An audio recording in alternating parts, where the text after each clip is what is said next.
What up? What up? It's Brian with the live stream. Back on the Tuesday night live stream. Had a little bit of difficulty getting on. Computer was running really slow, and for ADHD, my ADHD brain, that was like torture. Like I cannot deal with tech that moves slower than I need to move. And that was really, really, really stressful. And so it took a little bit of time to get on. Um, this episode, I'm gonna see how far I can get. I got a lot of stuff I want to talk about, and I'm not trying to be on here for no 3 hours.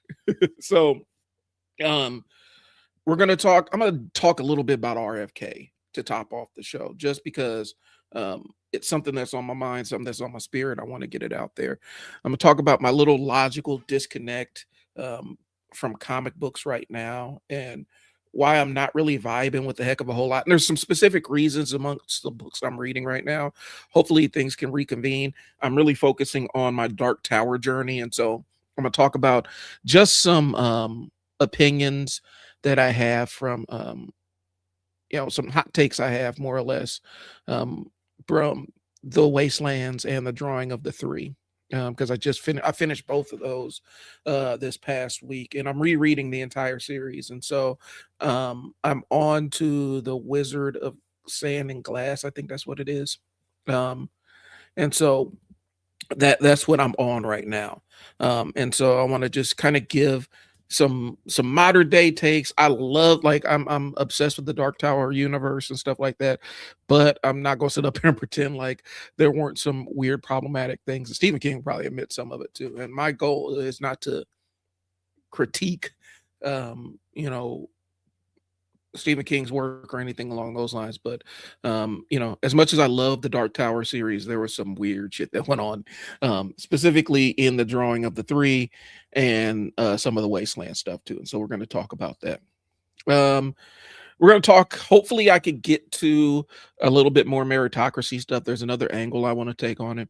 I do want to spend some time on the problem I'm seeing on TikTok. Just and it's not just a TikTok. It's not just isolated as a TikTok problem. It's kind of a problem that we see across the board. It's where people don't really have, they don't necessarily have their own personality. And so you can log on to TikTok and see 7 people doing the same meme, and you can't really tell which one is the original one, and they're all doing it pretty much the same way. And a lot of it is just to chase views and everything. And I think that might be one of the reasons why I struggle to get followers. I'm growing pretty well, but hey, what's going on? How you doing? Thanks for tuning in. I'm growing pretty well on the platforms I'm on, but I do think my reluctance to engage in a lot of the social media trends that I see people doing, specifically when it comes like that, somebody sees a funny meme, instantly they're doing their own version of the funny meme, and it ends up becoming like 5 different people, 10 different people, 50 different people doing the exact same video. And they're just doing it in their own way. It's almost as bad as those videos where somebody's just reacting to something, but it's just their head is just sitting in the corner, and they're just pointing and nodding, like they're just pointing at something and nodding, like they're not adding anything to the video. It's just their face just sitting in the corner of the video, pointing and nodding. It's that level of irritation that I have with it. And so I'll talk a little bit about that tonight. And so I think that's about it right now. So first things first, RFK. Fuck him. I've been on the RFK thing for the last year. And I had another live stream that I was doing for ADHD business owners, kind of talking about how my issues with how RFK approaches people that have neurodivergence, where we perceive the world a little bit differently. And the way he talks about people with ADHD, with autism, with depression and stuff like that, he treats it like it's this profound disability. What do you think about reaction videos? All right, so I'll jump. I like reaction videos to a point. I think I like the authentic reaction videos where it's like somebody's really invested in what they're watching and kind of in the journey. I don't like the ones that are forced and over the top. I don't like the music reactions where somebody sits down and acts like this thing is the most mind-blowing thing that they've ever heard. If it's real, it's cool, but you can always tell where there's that layer of inauthenticity to it. I don't know. I think that there's an entire like British family reacts to American tornadoes kind of thing that goes on, and a lot of times we use the cultural identifiers. The one I see a lot is it, the ones I see a lot are the ones that piss me off. Are like I see JoJo hater reacts to all the JoJo intros, and it's like, so if you've never seen the show, how can you be a JoJo hater? And a lot of that is tuned towards how the algorithm um, is serving up the content because somebody put JoJo hater reacts to all JoJo intros, and the video blew up, and so now everybody else is doing the same thing. It's weird. And it's cool to record your reaction to something the first time. I even considered doing it, but I wanted to approach it from, and I may still do this. I don't know how I'm going to get around the copyright thing, but kind of narrating, like when signature songs came out in hip hop, where I was in my life and kind of what I was going through. I was interested in doing that. I was considering the music reaction, but it just feels like everybody's doing it, and I don't know. I don't know. And it's really off it's really off-putting when um I see a young reactor reacting to like a Wu-Tang video from the 90s or whatnot. Wu-Tang uses a lot of 5% Nation jargon and stuff. And unless you know the Supreme Alphabet and stuff like that, you don't know what the hell they're talking about. And watching somebody either one pretend like they know exactly what they're talking about and get it wrong, or two, watch it multiple times. Watch a music video from this group multiple times and hear a certain phrase or terminology flipped a number of times, and they have no intellectual curiosity to go figure out what the fuck they were talking about. That just grates my gears. But yeah, reaction videos, if they're done well, I can deal with them. um I feel like a lot of reaction channels are just in it for the content game, and as soon as their reactions don't get a certain amount of numbers, they're switching it up and moving to a different genre. One of my favorite hip-hop reactors completely, they found out that metal and stuff outperforms their hip hop reactions because they want to see black guys reacting to metal, and they pivoted their entire thing. And I don't mind. I got a lot of metal in my music collection, but they switched it up, and it's like, yeah, but y'all switched it up just so that you can get the views. And I don't know, so I ended up dropping it. And I know that's their choice, but I don't know. So anyway, let's chop it up. So back to the RFK thing. The way RFK talks about autism, depression, and other neurodivergence, it does feel super dehumanizing.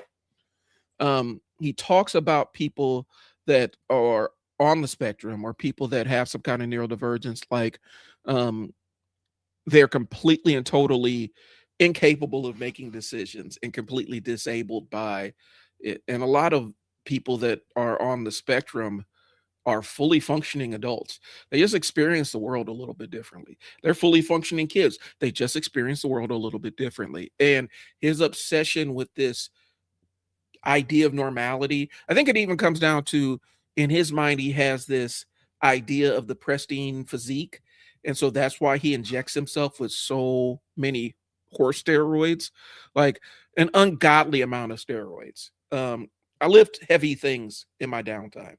And I know somebody who's roided out when I see them. Bros will roid it out. He does enough steroids to kill a small bear. And I think a lot of it has to do with aesthetics and normalizing. And I kind of I'm going to extrapolate a little bit, but I do think that there's something to the fact that the reason why Rosemary Kennedy was lobotomized was because they were scared that she was going to embarrass the family. Is really hyper focused on public perception of and maintaining the brand, the Kennedy brand.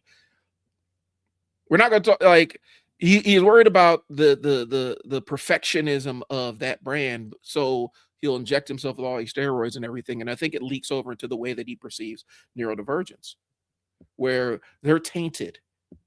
If somebody's brain isn't normal, it's tainted and wrong.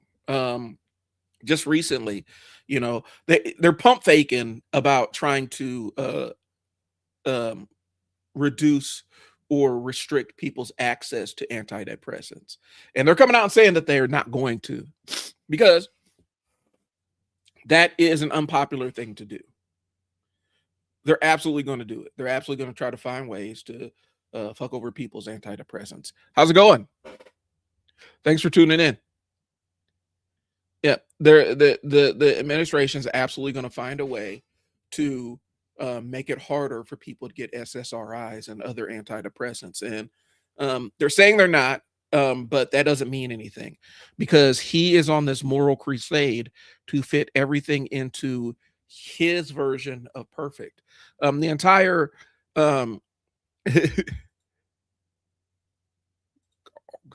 okay. The entire we are going to you know, we're going to black kids, they need to be reparented. We need to remove them from we're going to remove them off their ADHD medication and reparent them because that's what they need. And then he backed off of it because he knew how crazy it sounded. I'm doing good. I'm doing pretty good. Getting over a little bit of a head cold, so forgive me if I sound like congested in the microphone, but otherwise I'm doing pretty good. Chugging along, super busy on business, super busy trying to keep myself active on this. And so he has this fixation with normality and making sure that people are normal. And even listening to the way he talked about people that are autistic, where he's sitting up there talking about these kids, they'll never be able to use the restroom and wipe themselves or play sports or go out on dates, which is utter bullshit. I know all kinds of people on the spectrum that are in happy marriages who may have played sports, who have had normal lives. They just perceive things a little bit differently. And he's going off of his worldview. And the problem is, I don't care if you crazy off in your own space, but the moment your insanity starts to leak over into my healthcare, we got a problem. And I think that's part of the issues that we're encountering right now. Specifically, when we're talking about, because I've talked about being black with ADHD and stuff, ADHD is underprescribed in the black community. I'm gonna tell you why. I did case management for a long time and worked with kids in group homes and everything. A lot of kids, and I say kids, I'm talking about young adults. There are a lot of young adults in jail that have undiagnosed anxiety, undiagnosed depression, undiagnosed ADHD. They may be autistic, but they're in jail. And the reason why is because there was never that pathway.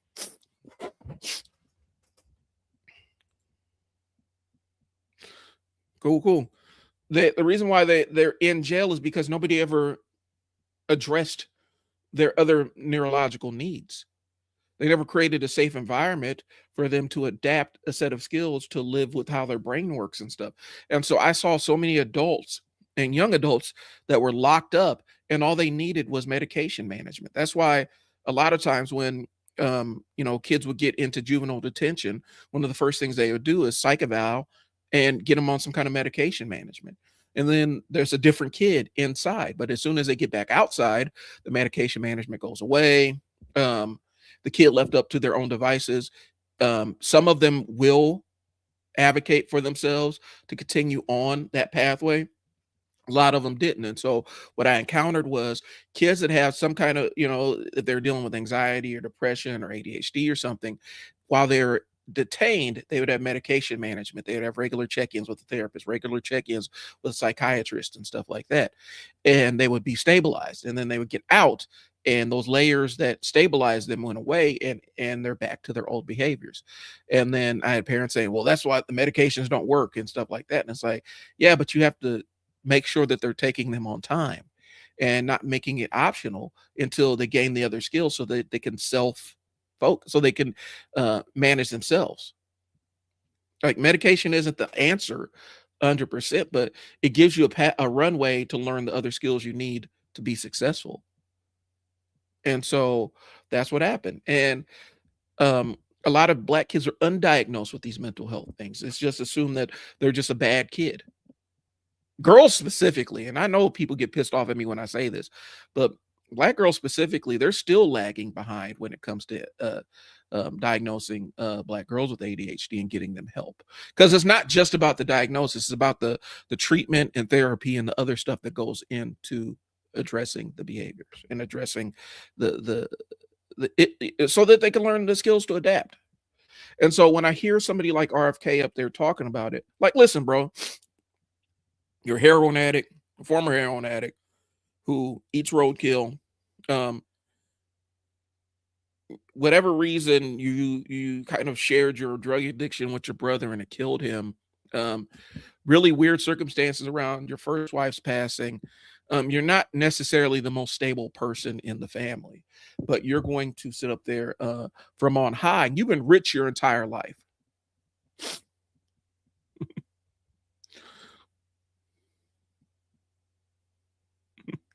No, my dude. I look at the RFK like this boy was born into unfathomable amounts of wealth, and you get rich to a point where you are never held any. You never are responsible for your fuck ups. Um, I know if there are people like who didn't have the money that RFK had, they had either been in jail or dead, or their lives have been ruined many times over for some of the shit that he's engaged in. And so he was detached from the consequences because the family money always kind of bailed him out. And so we're looking at a very privileged guy sitting up there. And that level of removal from real world stuff has kind of engendered in him, it feels like, this need to be this weird savior of the world. And you end up with this savior complex where you feel like you are the best qualified to speak to everybody's specific situation and diagnose it from on high. Not a good place to be. And not necessarily the lived experience of somebody that I think should be telling people how to take care of themselves and stuff like that. And so my biggest problem with him is he dehumanizes people with neurodivergence, and I have a problem with that. And I already talked about how, a lot of times Black folks with neurodivergence are misread, lazy, dangerous, irresponsible, broken. We don't control our emotions, blah, blah, blah, blah, blah. And a lot of it has to do with, and I've been in courtrooms where, I've watched two different kids from two different families and two different races, two different backgrounds get two different sentences for the same shit. Because there was an assumption that the white family could afford mental health care and the Black family could not. And so the white family was given a runway to get their kids seen by a psychiatrist and get appropriate mental health care and all this other stuff. And that was kind of written in the court order for a psych eval. The Black kid was detained because in our state, the way for the state to pay, back then, they changed the state law since, but back then the way to make sure that a kid gets access to a psych eval, a PTA is what we used to say is the pre-treatment assessment. In order for him to get a PTA, they had to be, and for the state to pay for it, they had to be in state custody. And it was never presented as an option to the Black kid that, to his parents, hey, just get him checked out and see, and let's get a diagnosis so we can put together a treatment plan. It was never put together, but that's what the plan was. They're going to get him in detention and then force the psych eval on him from there, as opposed to giving them an option, because the parents had the money to pay. They would have paid anything to get him help, but it was assumed that the parents didn't have the money. And actually, the white kids' parents didn't have the money to pay for that stuff. It was the weirdest shit in the world. And it was one of those things where it was treated differently, just because it was, how do I say it? A weird benevolent racism that wasn't necessarily benevolent. I've seen the differential sentences given. So, like I said, autism spectrum, ADHD is not a lack of intelligence, and depression isn't proof that your brain is broken. I think one of the misconceptions, especially with this weird focus on woo-woo kind of wellness bullshit that we see permeating all aspects of our social media is this assumption that um your brain, when it's naturally balanced, it's designed to keep you happy. Your brain is designed to keep you alive. The other shit you got to figure out on your own. um Having this, thinking that, well, so, it's a chemical imbalance in your brain. Okay, I get that. And you take the medication to address the chemical imbalance. But there's a lot of other things that can cause some of the neurodivergence, in your brain. And it could be an overreactive threat assessment system. And I'm just kind of spitballing here. So if there's somebody that is credentialed to speak on this, you can. But your overactive threat system will give you some anxiety about stuff. And your homeostasis, your normal, if your normal baseline is anxiety, if your brain is normally an anxious brain, um, it's functioning and it's keeping you alive. It's functioning the way it's supposed to. You have to learn the skills and the medication and all other stuff to kind of get it, to get that in. And so I think a lot of times people assume that just because somebody's on medication, their brain is broken in some way, shape, or form. And that is far from the truth. The other side is, and now that I'm speaking in generality, so please don't kill me for this. Um, I think the misunderstanding in the RFK world is there's a difference between addiction and prescribed medication. And so this just comes from, this is 100%, it was anecdotal. Um, it comes from my work experience working in group homes, working in direct care with kids and everything. It comes 100% from my experience. So please don't take this the wrong way.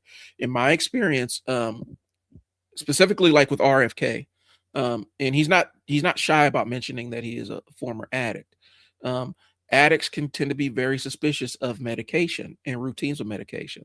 And I feel like sometimes RFK crosses a line and assumes that dependence and abuse are the same thing.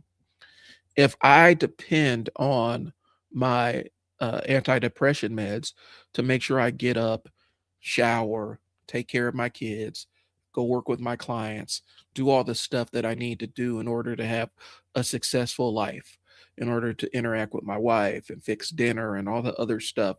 Um, if I depend on it, I'm not abusing it. It's just another aid. It's like saying, um, to a person that has hearing loss, yeah, man, that hearing aid, that's an addiction. You're addicted to that hearing aid. Or you have some blood sugar issues, so you're addicted to that insulin. Like sometimes it's just something you need to function, and it's not an addiction as much as a quality of life kind of thing. And some people can cycle off of antidepressants. Some people just need to have them consistently in their life. Okay. But your brain isn't built to keep you happy, it's built to keep you alive. Okay. A person taking antidepressants or ADHD medication as prescribed or anxiety medication is not automatically weak or addicted. They have found something that allows them to live the life that they want. And to me, that's a lot more brave than pretending like all this stuff is evil. You know, I've heard it so many times. Well, the ADHD medication, that ain't nothing but amphetamines. Yeah, it is. But they're prescribed in a certain dose that allows a person to function, who a person with ADHD allows them to function at a certain level. Okay. And so Black neurodivergent people spend a lot of time proving that we aren't lazy, dangerous, broken, or stupid.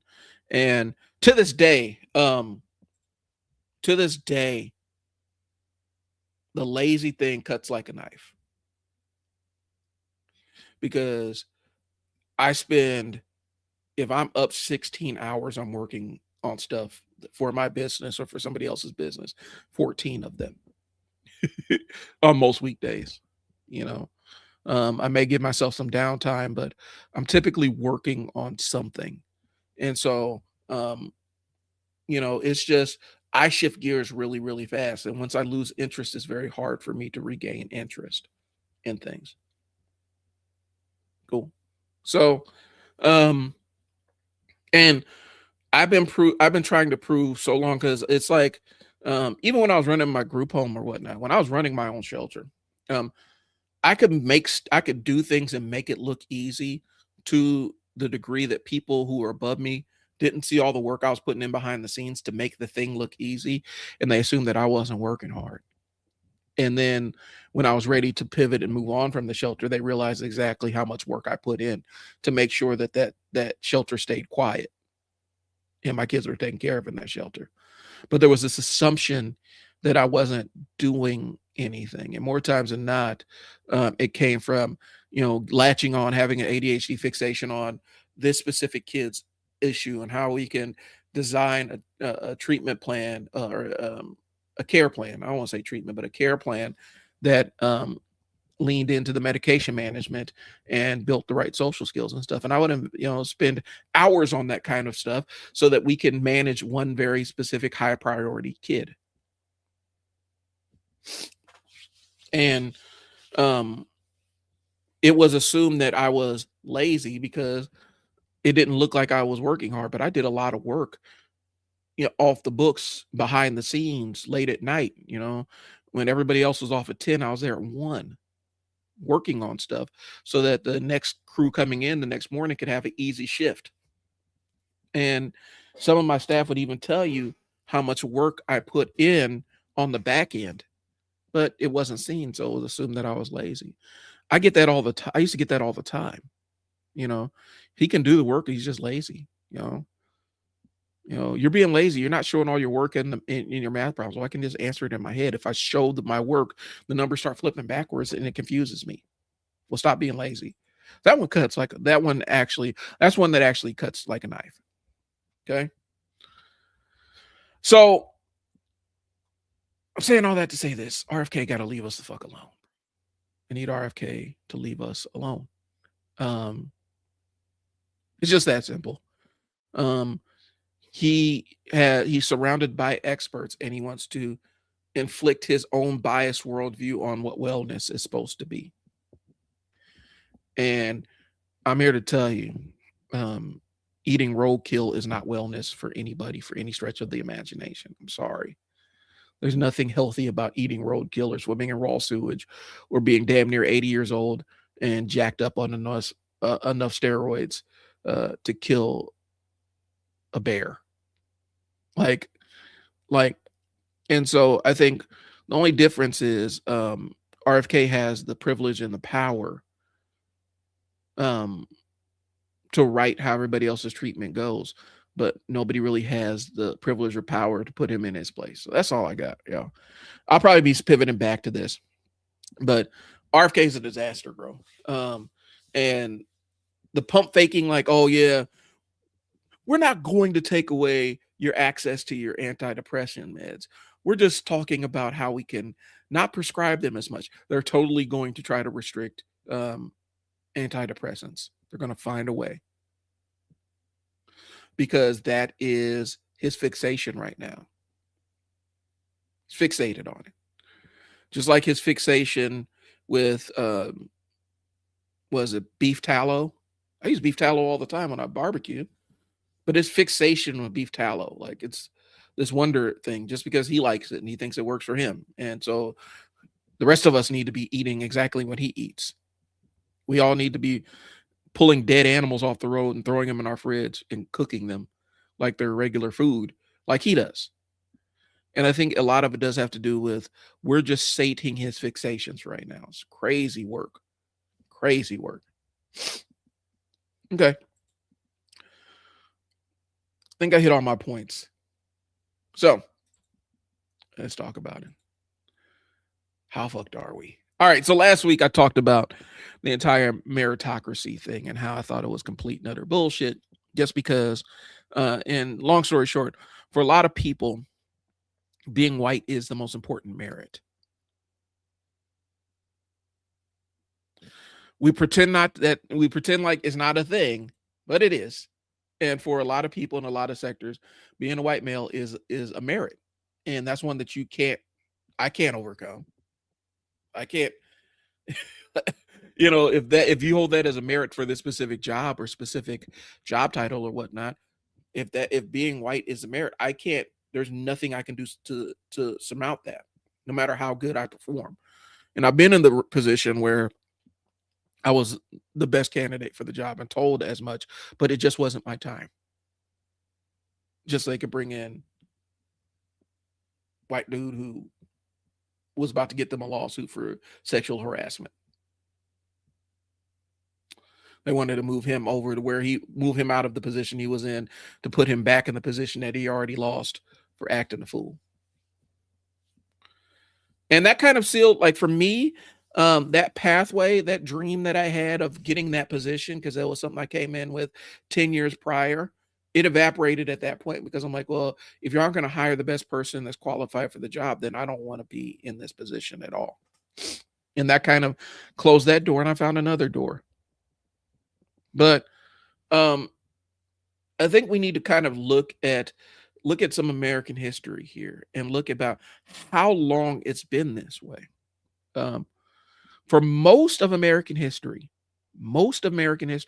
like a lot of the stuff we're encountering is very, very recent. A lot of the access and equal access and all that stuff is super recent. Like it's a brand new thing. For most of American history, access to jobs, colleges, unions, neighborhoods, leadership pipelines, networks, all that stuff was restricted. You couldn't access it. I couldn't access it. No matter how qualified I was, there was no access into it because I couldn't get past the gatekeeper. Most of American history. I don't think y'all understand when I say that. We're talking about maybe the last 50 years, but the 200 some odd years before then, and the other 300 years before America was a country, all that stuff was restricted. And it wasn't just restricted just to white people, it was restricted just to white men. We pretend like that wasn't a thing, but it was. And so for a long time, there was a level of affirmative action or DEI that strictly narrowly benefited white males to a degree that ended up becoming the country's default. And as we started getting immigrants from other countries, there was this big rush to say, okay, we consider you white, but you aren't white. Mr. Italian, you're not white. Irish guy, you're not white until we need you for capital. And when we need you for money, when we need you to contribute money to our machine, now you're white, dude. That's just how it rolled. And like I said, for most of this country's history, all this stuff was restricted to one class of people. Okay. And so people got used to not having to compete with everybody else. And that's kind of the backlash we're seeing right now. You have one class of people that actually sits at pretty much every power position in this country. They've never had to compete with anybody that didn't look like them. And so now that sense of competition is real. That's why a lot of them were mad at the Indian immigrants that were coming over and getting those visas, because they're like, well, we can't compete with that. Why not? You're better than them. Well, I mean, they work cheaper. Well, you need to talk to the people above you that are lowballing you on your pay. Don't blame them. And it was this sense of competition. Fear of competition is what burnt down black townships next to white townships, or got them drowned under lakes and stuff. I've been doing my family tree and looking and trying to figure out, because my mom told me a long time ago that our family had a black township, I believe it's in Kentucky or Missouri, that ended up getting stolen by white people, and we got chased off the land because part of it was outperforming, and they didn't like that.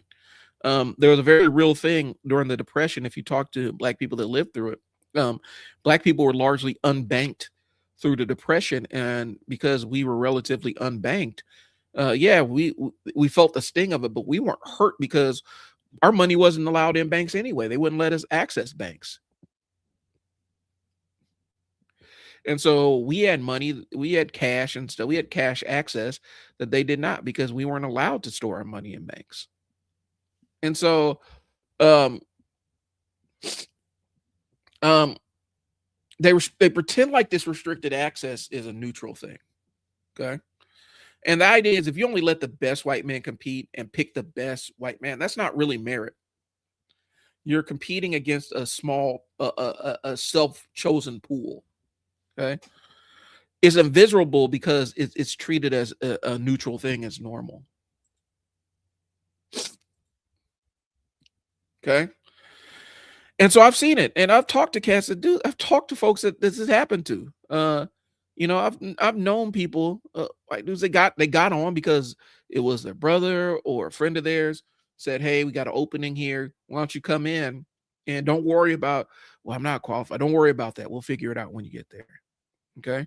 And so a friend, family connection, alumni network, golf buddy, uncle, all that stuff. I've seen people get jobs through that, and they didn't have to prove that they could do the job before they got the job.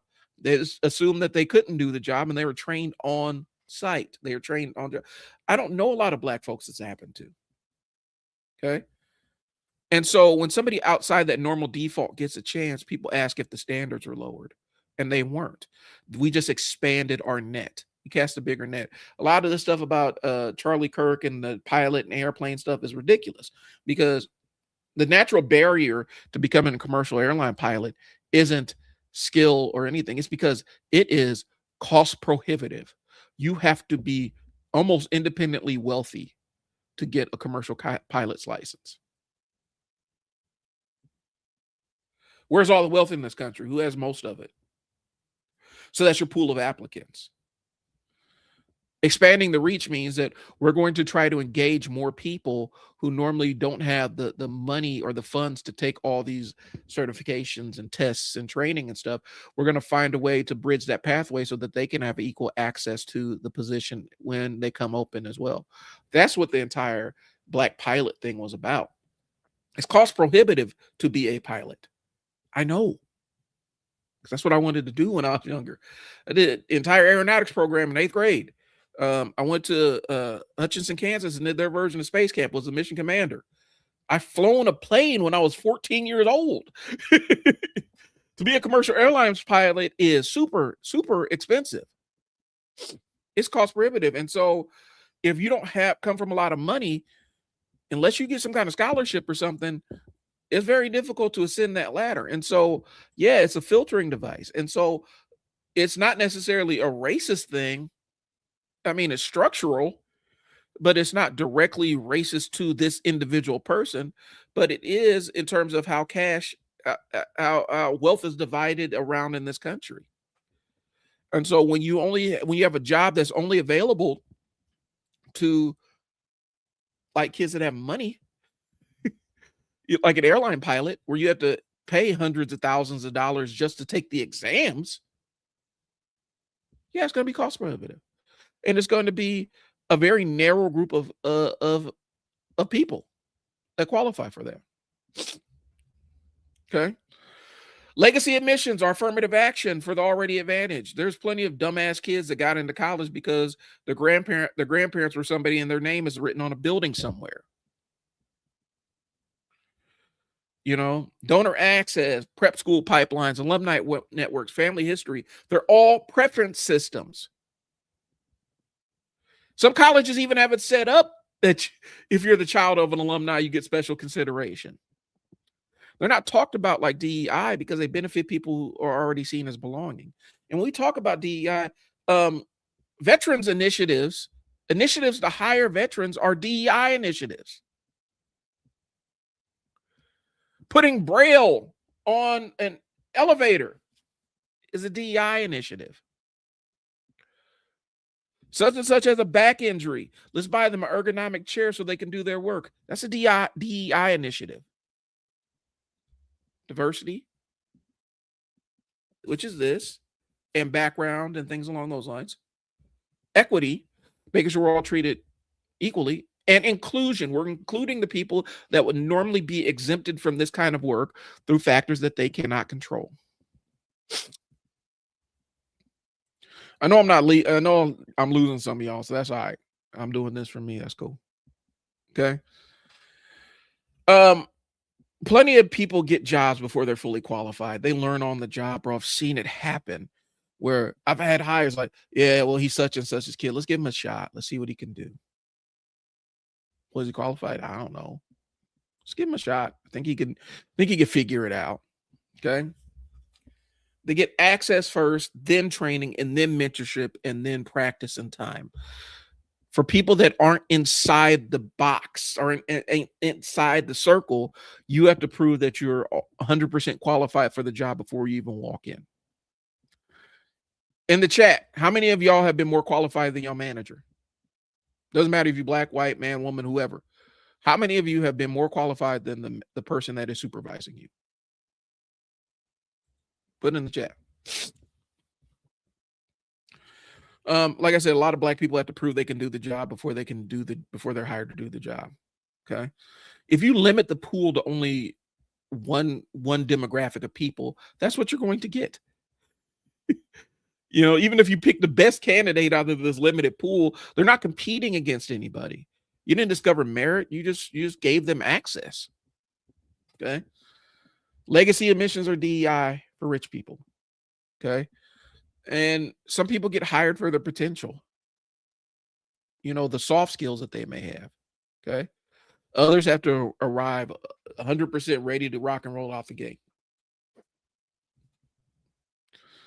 And a lot of times when you see somebody's like a DEI hire, more times than not, I boil it down to, there's a black person where I don't expect a black person to be, or there's a woman where I don't expect a woman to be. So somebody needs to explain how they got their seat. It's never when it's, an unqualified white dude sitting in the seat. And I've met plenty of them. Okay. So let's talk words mean things. I pump faked a little bit earlier, talking about one of the things I noticed on TikTok and how insidious this copying everybody thing is. Like, a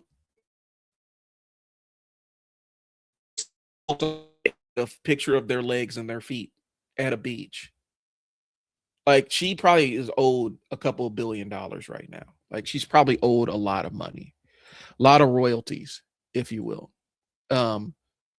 Just because she started the most insidious, the most viral thing that you'll ever see on Instagram. And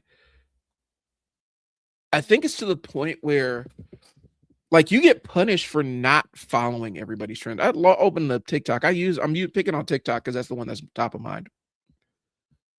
And you can literally see somebody who has a successful skit or premise or bit, and they're the ones that originated it. And you find 12, 13, 50 other people doing the exact same bit. And sometimes they'll even steal material from people. Sometimes they'll remix it. And I get it. I want to add something to it. But more times than not, the remix feature I like is when somebody remixes the original video and adds something to it, not just does their own version of the same thing. Okay. And TikTok didn't invent imitation. Instagram didn't invent. Social media didn't invent. People on TV or fashion and stuff. I used to like the way I used to put together my outfits was picking up the issue of the source and seeing what my favorite artists were wearing. Used to tune in to New York Undercover to see how Cass was dressed and try to layer and try to build my aesthetic off of that. Okay. But it went from, hey, I like how this person's rocking it. Let me see how I can flip it and make it my own, to I need to wear exactly what that person is wearing in the exact same style. It's really weird. Okay. People are it's weird because I see people like borrowing entire personalities. It's the weirdest shit in the world. Okay. So let's get some definitions here. A trend is a shared format. It tells the audience how to watch. The creator gets some borrowed context because the audience already recognizes the setup. But the original idea gets copied, remixed, copied again, and it just creates this entire system where you're seeing the same bit just with different faces. It's irritating as hell. By the time it reaches your feed, it's played out. because there's a billion people doing it. I've seen the one that stuck out really to me was um they took the beginning of Scarface's final verse from "I've never seen a man cry till I seen the man die," and it was somebody who just sprayed a fly, and they gave them basically they sprayed the fly and the fly is twitching and stuff, and either they're playing the fly or whatever, and they start off, "I hear you breathing, but your heart no longer sounds strong," and they go through the whole verse of this fly dying because they flew into this person's house. And I seen it once and it was funny. Then I saw the next 25 clips of the same damn thing. And I could see where creators get really, really frustrated because you come up with this great idea and people don't even try to make it an original thing. I see people stealing people's entire threads, like verbose, word for word, like bar for bar, word for word. I've seen people steal people's entire, like on Twitter or threads or whatever. They'll steal their entire comment and post it like it's their own. It's weird. It's a weird attention-seeking kind of thing, and I don't understand adults who do it because a lot of them are a little bit younger than me or my age. It is super bizarre. Okay? And so, more times than not, TikTok doesn't reward the original idea. They just award the most, they just give rewards to the most recognizable version of it or the one that has caught the most eyeballs. Okay? An aesthetic is used to be a visual style. Now can become your entire copy and pasted identity. Clothes, slang, music, politics, trauma language, emotional tone, relationship, posture, the whole nine. You just take all of that shit. That's your aesthetic. You can copy an aesthetic that you can see an aesthetic that you like on television or on social media and say, I want that aesthetic. And you're not stealing the way that they dress. You're talking about how the way they walk, talk, dress, their political language, the language, the therapeutic language that they've stolen and misappropriated, the emotional tone, all that other stuff. They'll steal that entire thing, and that ends up becoming their new identity. Like just cut and paste. I saw this, I've seen people on social media. I'm just act just like this person on social media. I think a lot of times it comes down to somebody gets in front of a camera and their brain freezes and they're like, well, what do I do? Well, let's act like this person I'm a fan of. Okay. And people perform the authenticity now. I hate the word authenticity. Like, I'm tired of it.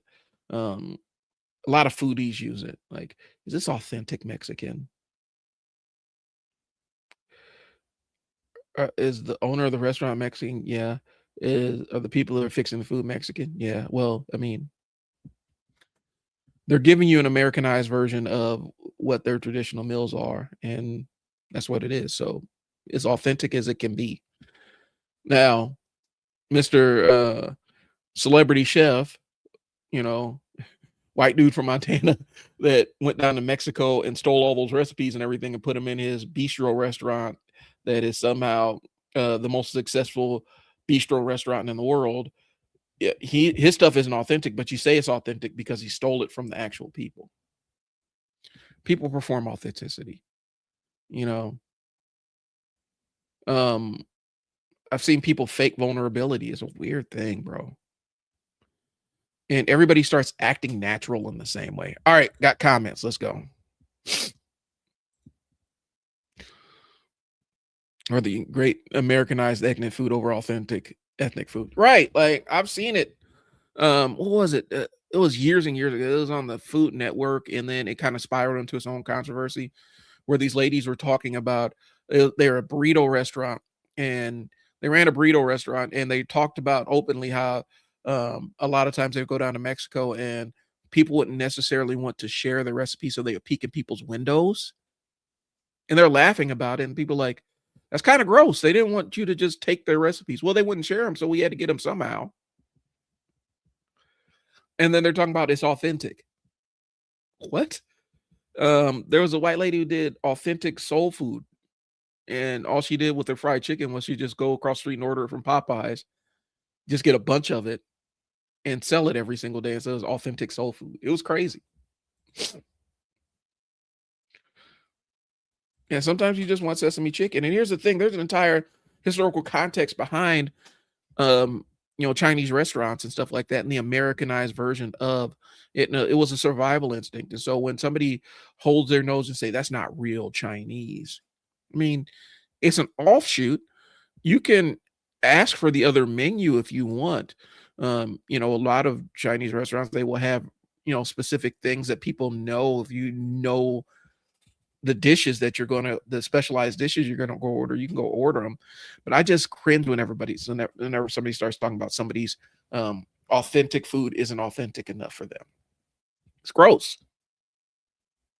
Meanwhile, you stole this whole recipe over here, but it's authentic.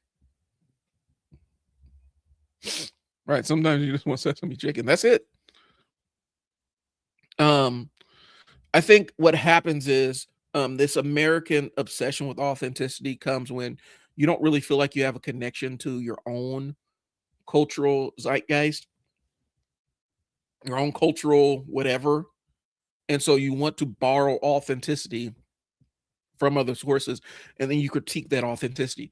I don't really get along with foodies for that reason. I'm in a couple of foodie groups because I like food and I like trying new things to the degree my ADHD will allow me to.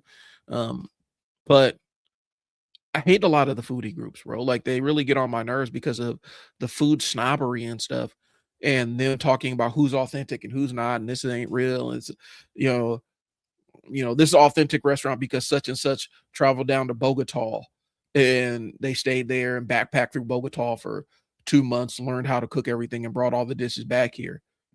Meanwhile, this family from Bogota came here and opened up their own restaurant and made it for an American palate. They won't even touch it.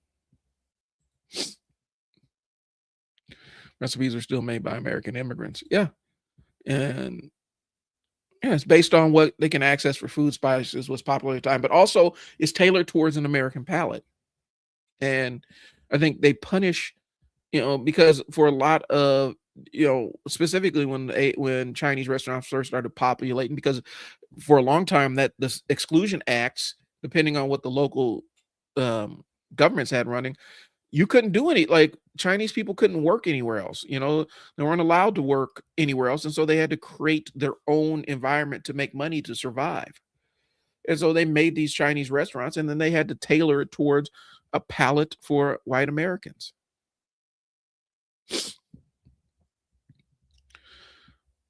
Let me see. No, I have not. Is it a recommendation? If I'll check it out, and kind of get back to you on it. But yeah, I think that authenticity argument is okay. I'll check it out. I think the authenticity argument is really racialized because some people have decided that they are the arbiters on what is authentic ethnic food and what is not. And you're not even part of the group. Like you're sitting there. What was that one? I forget see his name. He used to travel around on the Food Network and eat bizarre eats. And he put his foot in his mouth one of these times, talking about his restaurant was authentic Chinese, not like these other Chinese restaurants who serve Americanized Chinese. And it's like, you a whole white dude up here talking about your restaurant is authentic Chinese as opposed to the Chinese restaurants that's actually owned by this Chinese family, who are serving Americanized Chinese for a palate of American people who just like Americanized Chinese food. But you're disparaging them, saying your stuff is authentic. It's such a slippery slope. Yep. Then I'm gonna check it out because I've been fascinated by the topic and why they get so randomly placed. Yeah, and a lot of it has to do, and I don't want to go in. I'm not going to go into all you know, the immigrant money lending systems that exist, which befuddles a lot of racists are really befuddled by. How are these immigrants coming over here and have money already? Well, because there is, you know, depending on where you're from, in some African countries, it's called susu, and others is a community lending thing. You come over, you get the pot of money to go to school, start your business or whatever, get your family stable, buy your house or whatnot, and then you pay it back so the next person can have it. so you don't have to go to a bank. It's a beautiful system. I don't know if it could work in America. Um, I know black people had a version of it, it pre-depression, but that also comes from that was something that came from Africa that was just kind of passed down, but it was community lending thing. Chinese concerned immigrants, and it taught the recipes, right? Okay, and then sent them to different cities in the Midwest. And then you have, I think it's Andrew Sullivan. I think that's what his name. No, not Andrew Sullivan. Andrew Sullivan is that dude that was always on Bill Maher. I couldn't stand. It was Bizarre Eats. Let me look at it because it's going to bother me until I go to bed. Anthony. All right. Bizarre Eats with Andrew Zimmern. And he did that entire, I'm going to start my own authentic Chinese restaurant. It's not like those fake Chinese restaurants out there. And it's like, bro, you can miss me with all that. Yep, that's who it was. And he put his foot in his mouth. Oh, this is authentic, not that fake Chinese stuff. And people got on his ass, rightfully, about it, because it's like, how dare you? Like, when did you put yourself as arbiter of what is authentic and what's not? I think that's why Anthony Bourdain was such a gem about stuff, because he had an understanding, and there's a level of cultural intelligence that he had that I didn't see with a lot of these other traveling food shows. There's an air of cultural intelligence, and it may not be for me, but it is. This food may not be for me, but it's not about me, kind of thing. Yeah. So I don't like that fake authenticity thing. Just irritates the ever living hell out of me. Okay. Let's talk about originality, and we're talking about how we have this entire culture of people that just see somebody on social media and make that their personality. Like, not, I like his shirt, I need to buy that shirt, or the hoodie is dope. It's, I like this guy's personality, I'm gonna be this person. Really weird. Basically, this older woman in a small Midwestern town or city. Okay. Tell me more. So the idea that original, here's the thing. We talk about original, like, and one of the arguments comes from hip hop sampling and stuff like that. All art is derivative. It's inspired by something else. And as a result, everything is sampled and remixed. It's just how you put it together, how you piece it together. And if you ever produced a hip hop beat or ever done any sampling, there's a lot into it. There's a lot of musicality that actually goes into the entire process of being able to understand drum patterns and sequences and things like that, and just understand the musical language and what you want to convey. It's just, some of it's getting lost. I'm not going to front, some of it's getting lost, but the originality thing has always been kind of this albatross that they hang around it. She had a blog about her favorite restaurants, and they were Applebee's, Olive Garden. So people started insulting and slagging her on the review. Bourdain heard about it and published her blog as a book to show people how to eat in these towns and how people resonate with their communities. Right. If you've never been outside of your community, you're going to gravitate towards the places that are most accessible to you. And I don't think people understand that. And then specifically, I have, and it's a neurodivergence thing. I have my safe foods that I know that I can get, and I'm not going to run any weird texture issues or something that doesn't sit with me, because a texture issue can absolutely put me off something for years. It's a weird thing. And so people have their safe, their safe foods that they go get. And so I'm not big about yucking people's yum. I don't like when people get on there and completely say, well, this meal doesn't go with this meal and stuff like that. Like, I'm in Nebraska. One of the things that's a defining meal around here is, and I don't know where people got the idea that we like cinnamon rolls and chili. And I don't know where people got the idea that we dip our cinnamon rolls in our chili. I've never seen anybody do that, but it's two things that kind of complement each other just because the sweet and savory kind of thing.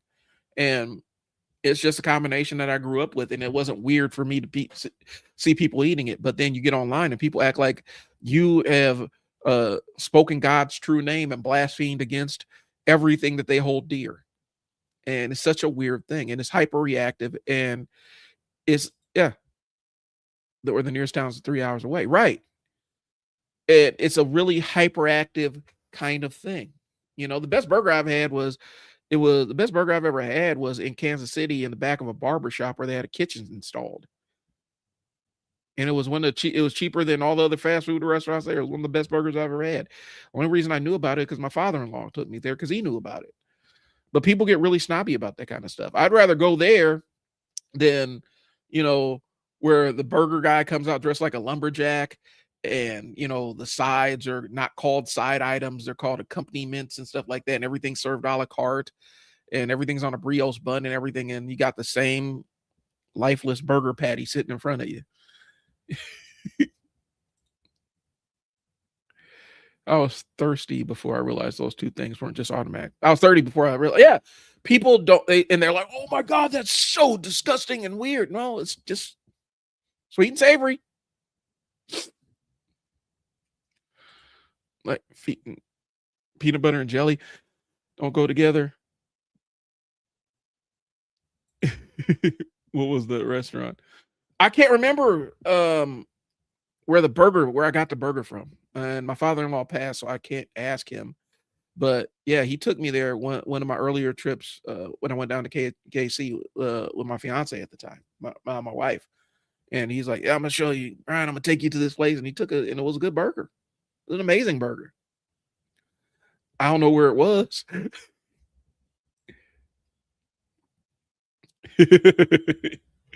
But I do think that we get hung up on this, and I don't. I'm trying to find a way to delicately say this. I think a lot of times the authenticity, originality, and all the other stuff, specifically when it comes to food, narrowly when it comes to food, a lot of it comes from a person that feels like they don't have their own cultural identity to latch onto. And so they're going to weaponize other people's culture and say, this is the real version of this, and this is the authentic version of this, and this other version is just subpar. Even though the people from that culture are actually cooking the food for you. I don't know. Where was I? I was on my outline. Let me see where I am. Okay. So here's the thing. And I don't want to dunk on anybody or anything because imitation is a normal thing. I imitated athletes and musicians. Artists imitate other artists. Adults imitate other successful people. But it shouldn't circumvent who you are. It shouldn't supplant your entire personality. I've seen people become Gary V. I've seen people become Gary V. It's really off-putting. Or whatever, hustle bro influencer out there. And I don't mind them. I'm not anti-hustle bro as much. I do realize bullshit when I see it, but I've seen people adopt entire personalities from social media personalities they follow, and it's super, super weird. Or they take something they've seen and try to crank it up to the logical extreme. That Chud the Builder dude, like he saw what Nick Fuentes is doing and said, "I'm gonna take it to another level, and I'm gonna actually go outside, walk around Nashville, Tennessee. He ain't walking around Memphis doing this. He's walking around Nashville, Tennessee, calling people racial slurs and then threatening them to shoot them if they try to square off with them or mace them or whatever." Not understanding that's kind of, that could be an aggravated assault if somebody got motivated and wanted to press the issue with them. But anyway, he decided, I'm gonna take Nick Fuentes and turn it up to a bajillion. And because Kick doesn't moderate his content the way it should, he's walking around Nashville calling black people the N-word and all this other stuff directly to their face. And then when they're like, "What you say?" He's like, "I'll shoot you. Don't come at me sideways. I'll shoot you." And it spawned, like, I know when I look at him, that's not his personality. He ain't really on that. This is something that he's doing for the content. And I feel like there's an expose out there just waiting to drop where Chud the Builder was some other innocuous internet personality who decided to lean into that racism really hard and build a personality out of it. And a lot of it is just stealing Nick Fuentes' stuff. Okay. I think one of the things is, and we got to talk about the templating of identity, because that's a social media construct where, you know, and I'll give some examples because this is what I came up with on my outline. So I'll be reading verbatim from this. So soft life, red pill, alpha, trad wife, healing journey, chaotic ADHD, grind set entrepreneur, brutally honest person. All those are social media templates of identities. And they're empty and they're hollow because people are just stamping an identity, ascribing an identity to it, and saying, this is who I am now. Embrace me. This is who I am. This is my story. I'm a soft life, or I'm a red pill, or I'm a black pill. And a lot of it is, I agree. A lot of it is grifting. For the big personalities, it is, because this is how this is kind of cult, building up your cult following and stuff so that you can extract money from them. But other people, they see it and they don't even monetize it. They don't even do anything with it. At least rip somebody off. If you're going to be, if you're going to be Chud the Builder, at least rip somebody off and get money out of it. If you're going to walk around being a racist asshole and then threatening to shoot people who confront you on it, at least make money off of it. Don't do it for free. Grift somebody. At least I respect you if you're going to try to grift somebody. But if you're just doing it for the love of the game,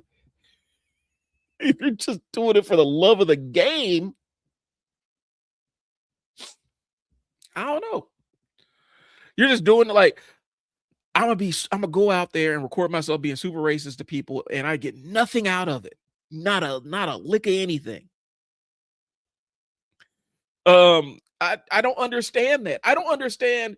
I'm going to adopt, who's that white dude? Not Logan Paul, Jake Paul. I'm gonna adopt his super abrasive sandpaper-like personality. And that's just gonna be who I am. For no reason, for no monetary gain, for no benefit. I'm just doing it for the love of the game.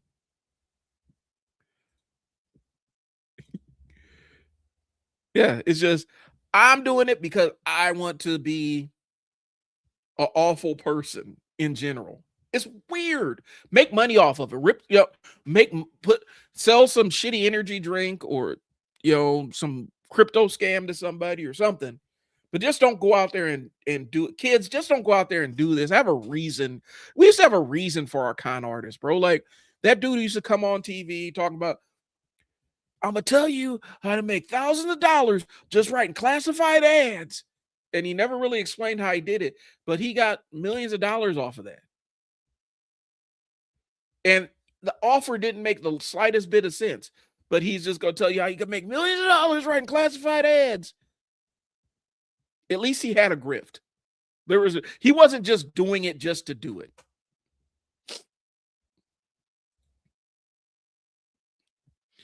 Yeah.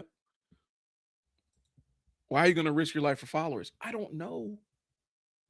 Get money for it. If you're going to risk your life, go get some kind of compensation so your family can have money to bury you if it goes sideways, like with Chud the Builder, when it eventually does.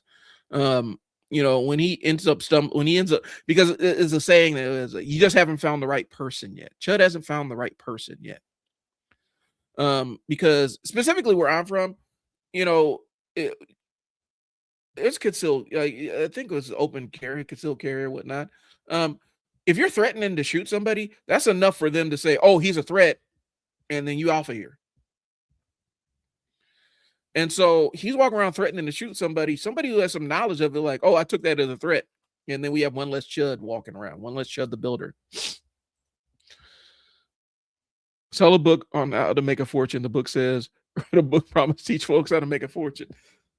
Folding Ideas did that video too, and that was amazing. Because it was the guys that the two brothers, and they had a team of ghostwriters, and they would sell you into their ghostwriting program, and then you would just ghostwrite these books or pay somebody to ghostwrite these books and put them up on Audible so they wouldn't sell because nobody wanted to read shitty books and nobody low effort books and nobody wanted to put any real effort into. It was amazing. But yeah, tell people how to write. You can make millions of dollars by writing books, telling people how to make millions of dollars writing books. Game on lock. That's how you roll. Eventually, the chickens will come home to roost. I hope so. I'm not wishing ill on him. I mean, I kind of am, but I hope somebody doesn't ruin their life trying to get even with him.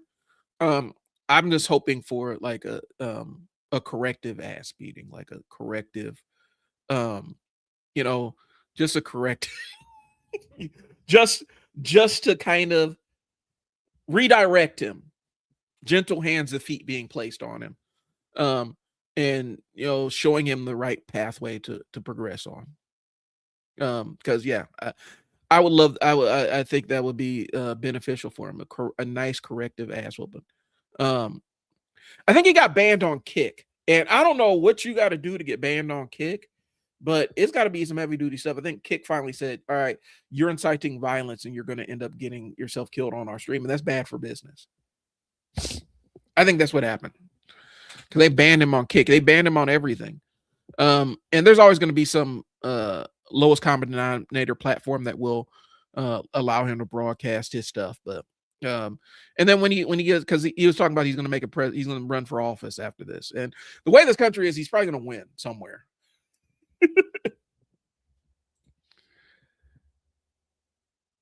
Other comments didn't show up. Let me go back and see. There might be a lag.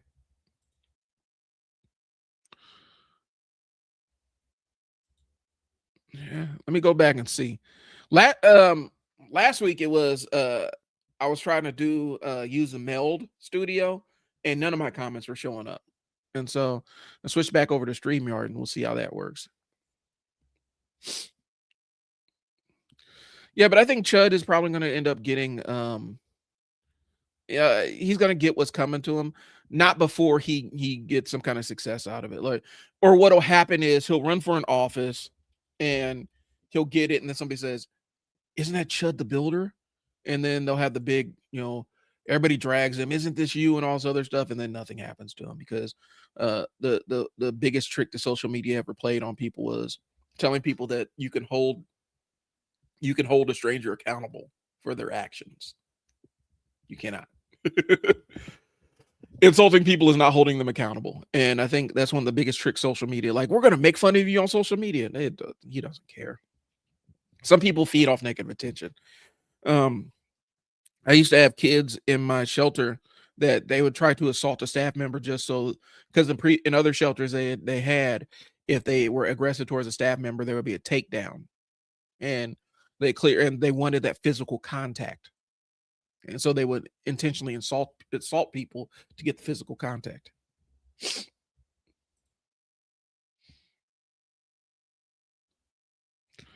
Yeah, I was saying the pilot's driver license has nothing to do with the high school diploma. High school. That's why it's called a license, right? Like, you have to actually get licensed to pilot, and I did that. Like, I started the process, and I'm like, we sat there and looked at it, like, and this is in the 90s. Like, this is going to take $90,000 to do this. I didn't have $90,000. My mom didn't have $90,000.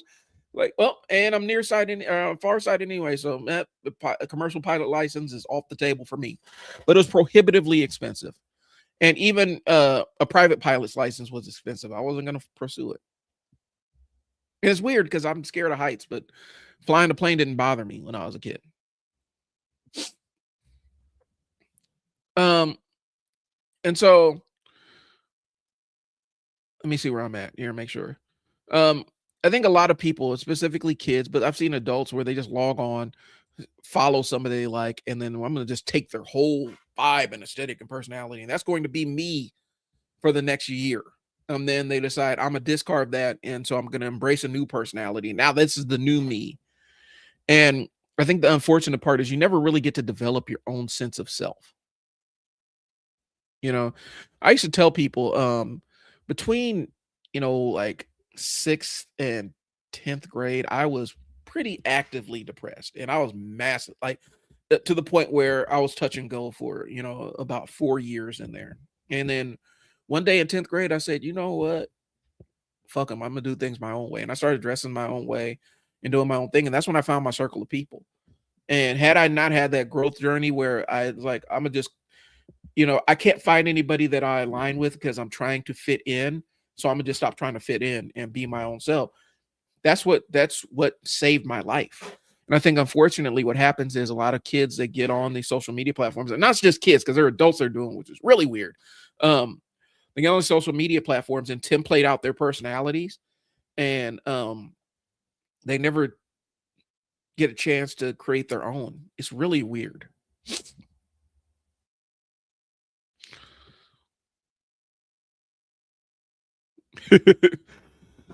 I try my best.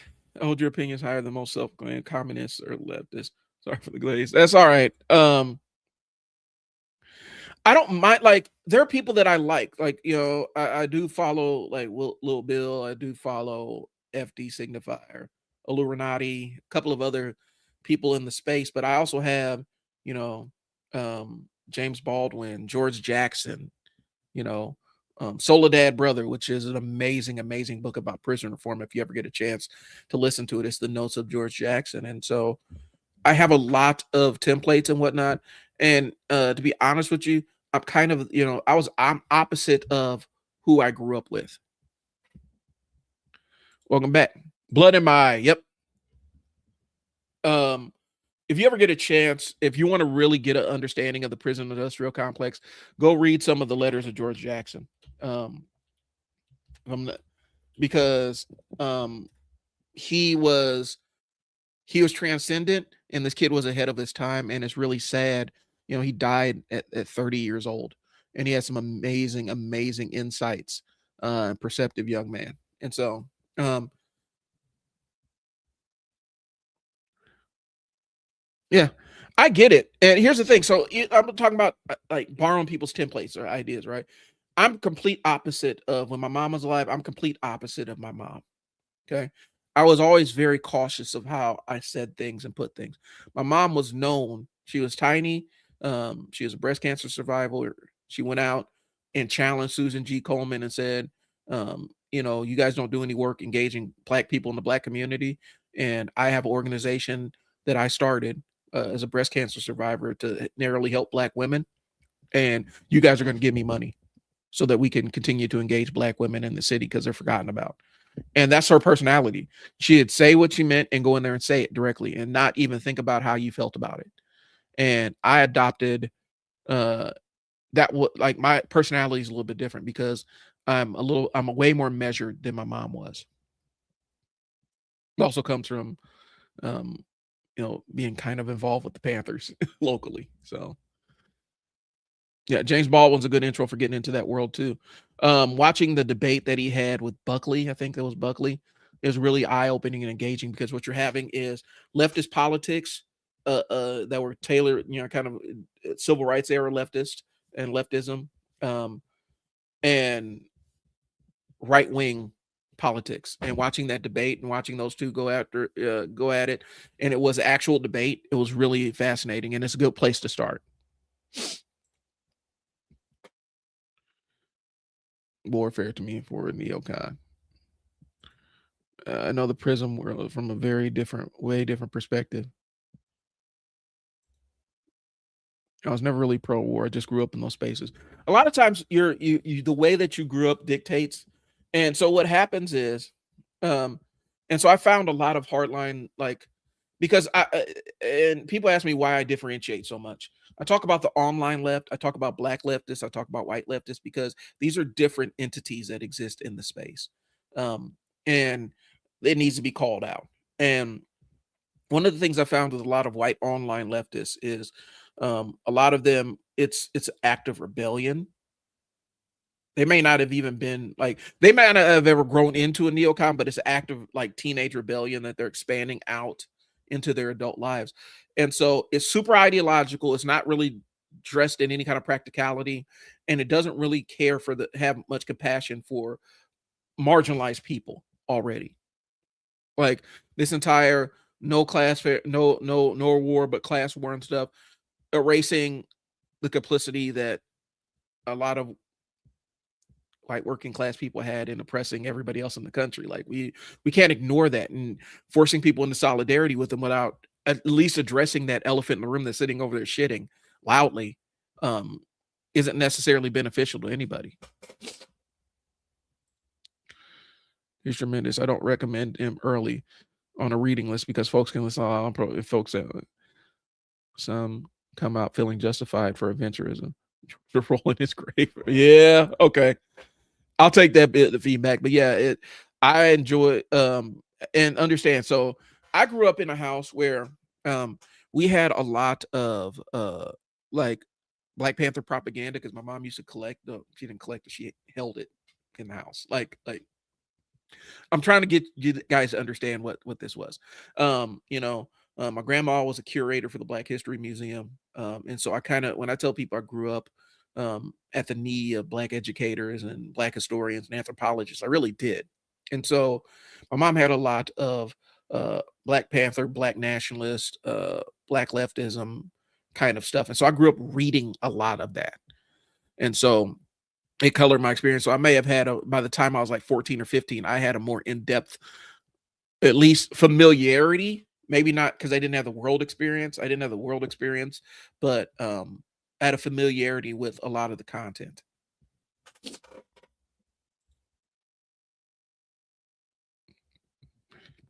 Eddie Holmes is my favorite chatter of all time. Thanks. Yep, it was Buckley. And so I'm sorry if I'm behind, but yeah, if you get a chance, you could at least look up Buckley versus James Baldwin. Look up that debate, and it's on YouTube.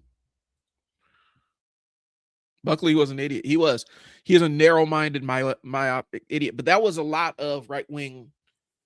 A lot of it was, and I'll use myself as an example. So I worked at a very specific childcare organization that I will not call out because they do get litigious sometimes. And it was a residential environment where, and we did a lot of good work. I'm not gonna bullshit you on that, but there was some sketchy shit too before I got there.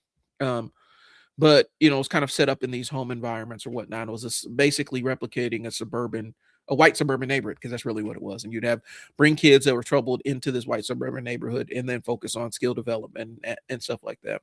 And one of the first couples I worked with, well, yeah, it was actually the second couple I worked with. First couple I worked with was a Black couple. And so they knew that all eyes were on us, and we moved accordingly.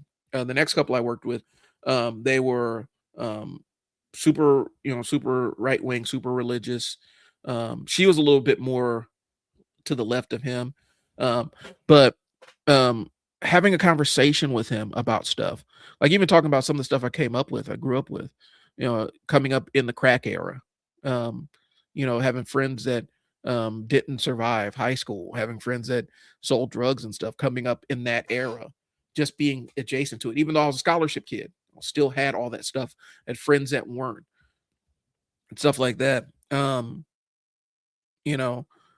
He's like, well, if you could take away all that stuff that you experienced, why wouldn't you? Because it made me who I am.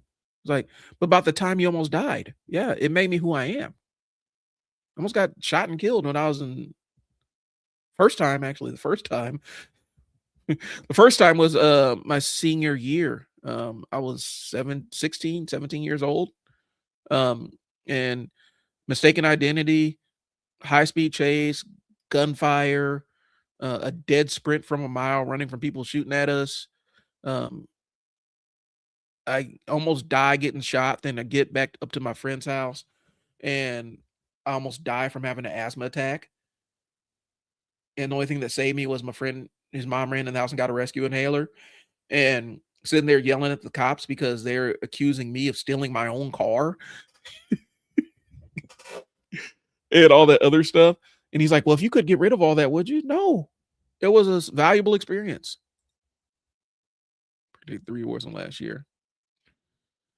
Mom's a prison nurse. Oh, yeah. That will give you a different experience. My best friend was a counselor in one of our detention facilities, and that altered his experience on the world too. And I think that's the thing. You start seeing people as humans when they're in that environment. And I think a lot of times, the way that we perceive prison is we dehumanize people. Terrible economics, really. Sorry, I'm not ignoring you guys' comments, but they're rolling in a little bit slow on my end. There's as Gerald Oren says, our friends on the left. Yep. That is occupying the room. I think that we spend a lot of time not addressing that big, huge, stinking elephant. Yes. And that's the thing.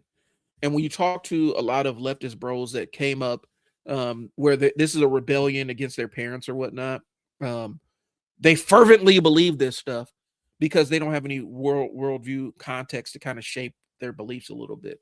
And so they can be zealots about this stuff. I ran into it with, you know, a lot of, a lot of the Palestinian, the people that were talking about the genocide, because I'll call it genocide. The genocide happened in Palestine. And it's like your zealotry has enabled them to turn it into more of a parking lot than initially was allowed, because now you have a relative I don't want to say relatively restrained, but a limited, a more limited, slightly limited Netanyahu, and now he can just do whatever the hell he wants. And the people in Palestine we're begging y'all not to vote for dipshit who's in office right now, and y'all didn't want to listen to him because y'all knew better. You knew better than them. And now it's happening. All this genocide stuff is happening without any fanfare, no attention on it. Because don't get it twisted. They're still killing Palestinians. It's just quiet now because they shifted. Now we're doing it to Lebanese people,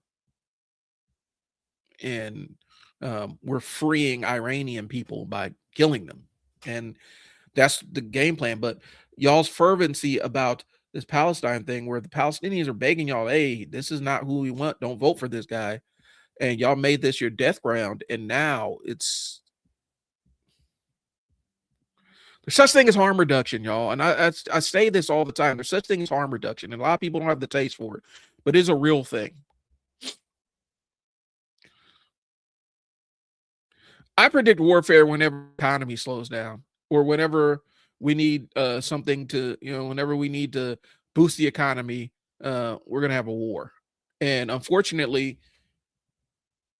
the guy in charge and the leadership team in charge didn't think beyond, hey, let's go pick a war with Iran. There's a reason why his predecessors never had a war with Iran. They never instigated a war with Iran because they knew exactly what was going to happen. Iran was shut down the Strait of Hormuz and fucked the entire world over. And that's exactly what happened. Now we're in the unwinnable quagmire because you've unilaterally given, like, Iran could always do it, but now they're like, oh, this is the newer normal now. You got to pay us to get through this. And they can sit in the middle of the country and just launch drone strikes from the middle of the country and not even be anywhere near at risk from our ships. And they can do this forever. Baldwin debate was better than the one with Gore Vidal. There are no winners in that one. I can imagine. I gotta look at that one again. So I'll be honest with you. I scarcely remember it. So I need to look at that one again. I think you balance pragmatism with some compassion, and that's kind of where I'm at. I've always told people, watching YouTube reminds me. I was on YouTube, it reminds me a lot. I was talking about for black voters, when we talk about like with the Bernie bros and stuff, black voters are incredibly pragmatic. Like, we know that we're kind of marginalized, and so typically we're going to vote with the person that kind of aligns with our interests, that we think has the best chance of winning. And that's how we kind of determine our candidates. And so, like I said, Obama had a difficult time winning people like my mom over because she didn't think he had a chance. It took a lot of convincing. And a lot of black people did the same thing because they're like, I don't think it's going to happen. So we're incredibly pragmatic and protective of our votes. And I think a lot of like Bernie bro specifically ignored that.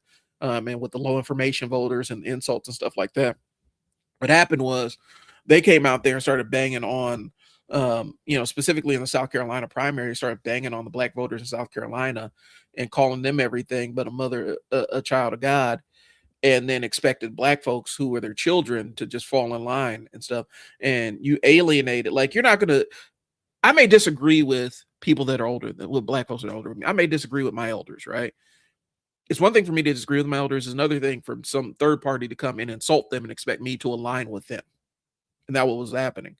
And so they turned off a lot of black voters who had probably been on their side had they not taken that approach. Plus, internally, Bernie's campaign, and people will tell you, like, there are people in the campaign that said, hey, your outreach to black people kind of sucks and you need to engage them a little bit more. And it got shut down by people at the top of the campaign.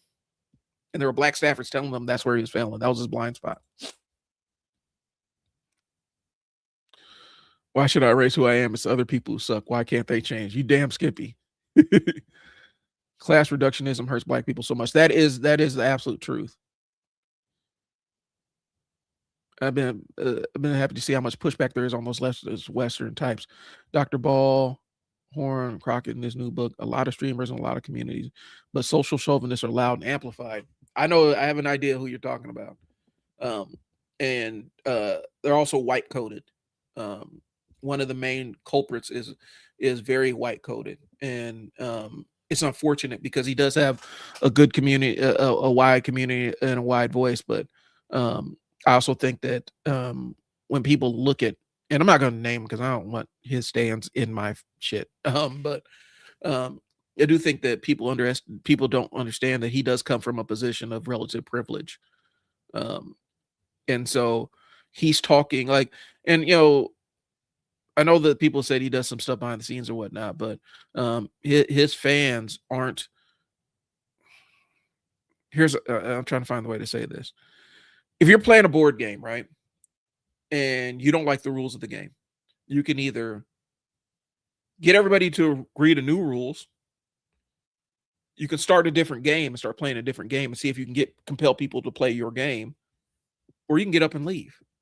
And I think what happens is, specifically on the socialist front and a lot of the online left front, they expect everybody to just play by their rules and just fold to that, as opposed to a compromise. Like, I've seen more intractable positions come from the left where this is a non-starter and stuff, and you can't do politics that way. It sucks, but you can't do politics that way on the left, because on the left side of the spectrum, because the left is already fragmented as it is. The right is unified. And even if they don't overtly agree with some of the crazy shit that's coming down from up top, they will absolutely do it.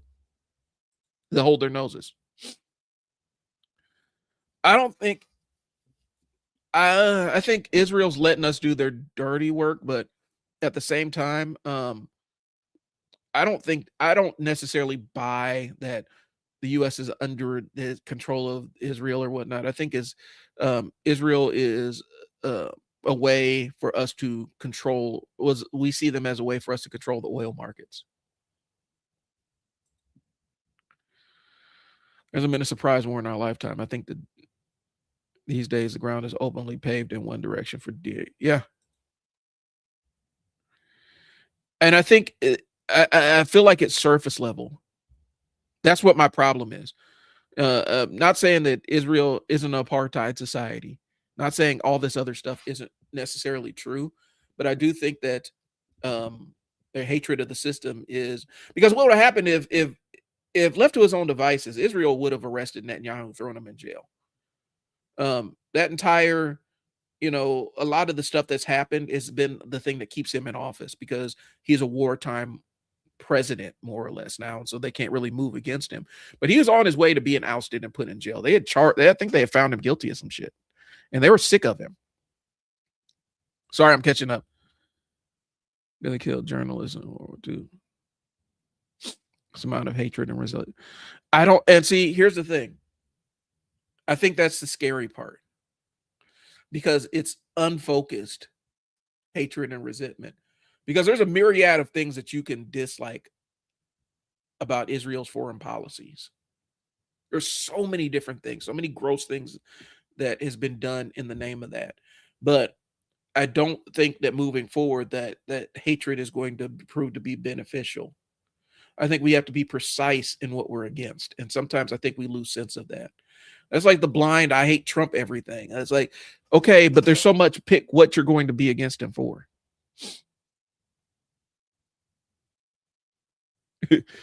Oh yeah, he did tore Charlie Kirk's ass up. I would have loved to see that. I would have paid to see that.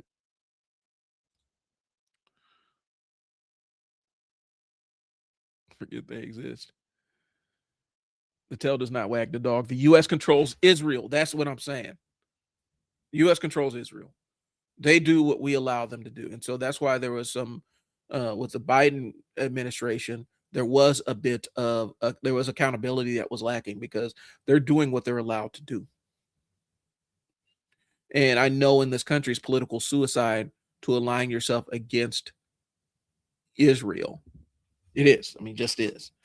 The coalitions, it feels like the energy's shifting, but I'm telling you, the political machine, you still got to play the game to a degree. And I don't know. I think that the unfocused rage is actually going to be detrimental in the future.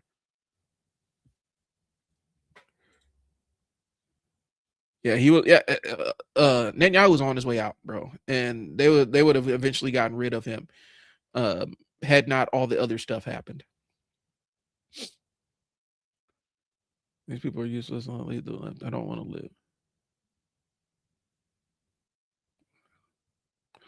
I think what's going to happen is the way political parties are normally organized, because we're in the seventh political party system in this country's history. Um, we've already had 6 or 7 iterations of the same system take place, and right now the current labels are Democrat, Republican, whatever. And it's been like that for a while. Like Democrat and Republican have been the big two for a long time. There was even Democratic Republicans. Like that was the name of a party. There were the Whigs. There were all that other stuff. I think what's going to happen is, if the left really wants to take this seriously, and I've been saying this for years, you got to win locally. You got to build a coalition. You got to make the party. You actually got to build it from the ground up. Because here's the thing: the MAGA movement is really just the repackaged Tea Party. It's more deranged, but it's the Tea Party. It's the people that used to dress up like the Quaker Oats man. It goes and protest on DC and stuff when Obama got in office. Like they were protesting their right to have a white president, like their God-given right to have a white president. And so they latched onto that resentment. Stephen Bannon and his role in Gamergate, which I don't people think I actually have notebooks and notebooks. That was my old journalism major instinct kicking in when I used to write my blog, because I was going to do a whole thing about how Gamergate's connected to all this MAGA stuff, and it was. But Stephen Bannon latched on to real resentment, and all the Gamergate stuff. It was like this perfect combination, and he combined that with the Tea Party, the former Tea Party movement and stuff like that, and built this machine. And I think the left has got to understand that even though the right doesn't necessarily use grassroots stuff, they're going to have to rely on grassroots stuff because they're more fractured and segmented. And it's not a bad thing. It means it's a more diverse party. There are more voices. There are people from different backgrounds and things like that that drive the direction of the party. And so you have a lot of interest to serve. You got to go win locally and build the momentum.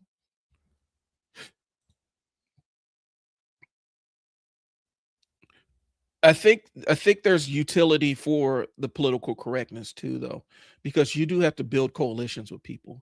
And I think, unfortunately, on one end, like on the left, there's one end that doesn't give a fuck, and the other end that's too sensitive to it. And those two things got to figure out how they coexist with one another. But I do think that the reality of it is, we're kind of up a creek with this, because I think it feels like some parts of the left want to skip steps.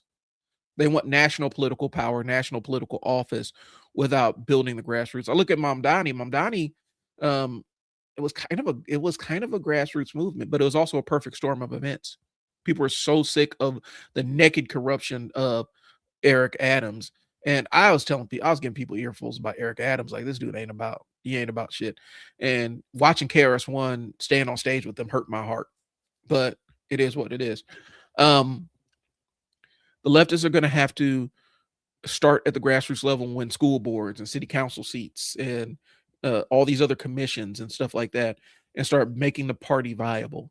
Where I'm at right now, there's the marijuana legalization party, and this is big enough where it's on a ballot now. Like, for a while it wasn't, but now it's on the ballot now, and you get your own ballot for them if you're in that party. Tea Party was funded by the Koch brothers. Exactly. They created a Frankenstein monster, unleashed it on the countryside, and then it destroyed everything that they wanted. It destroyed a lot of the stuff because the Koch brothers, they didn't necessarily like Trump, and it enabled the thing that they wanted least to happen.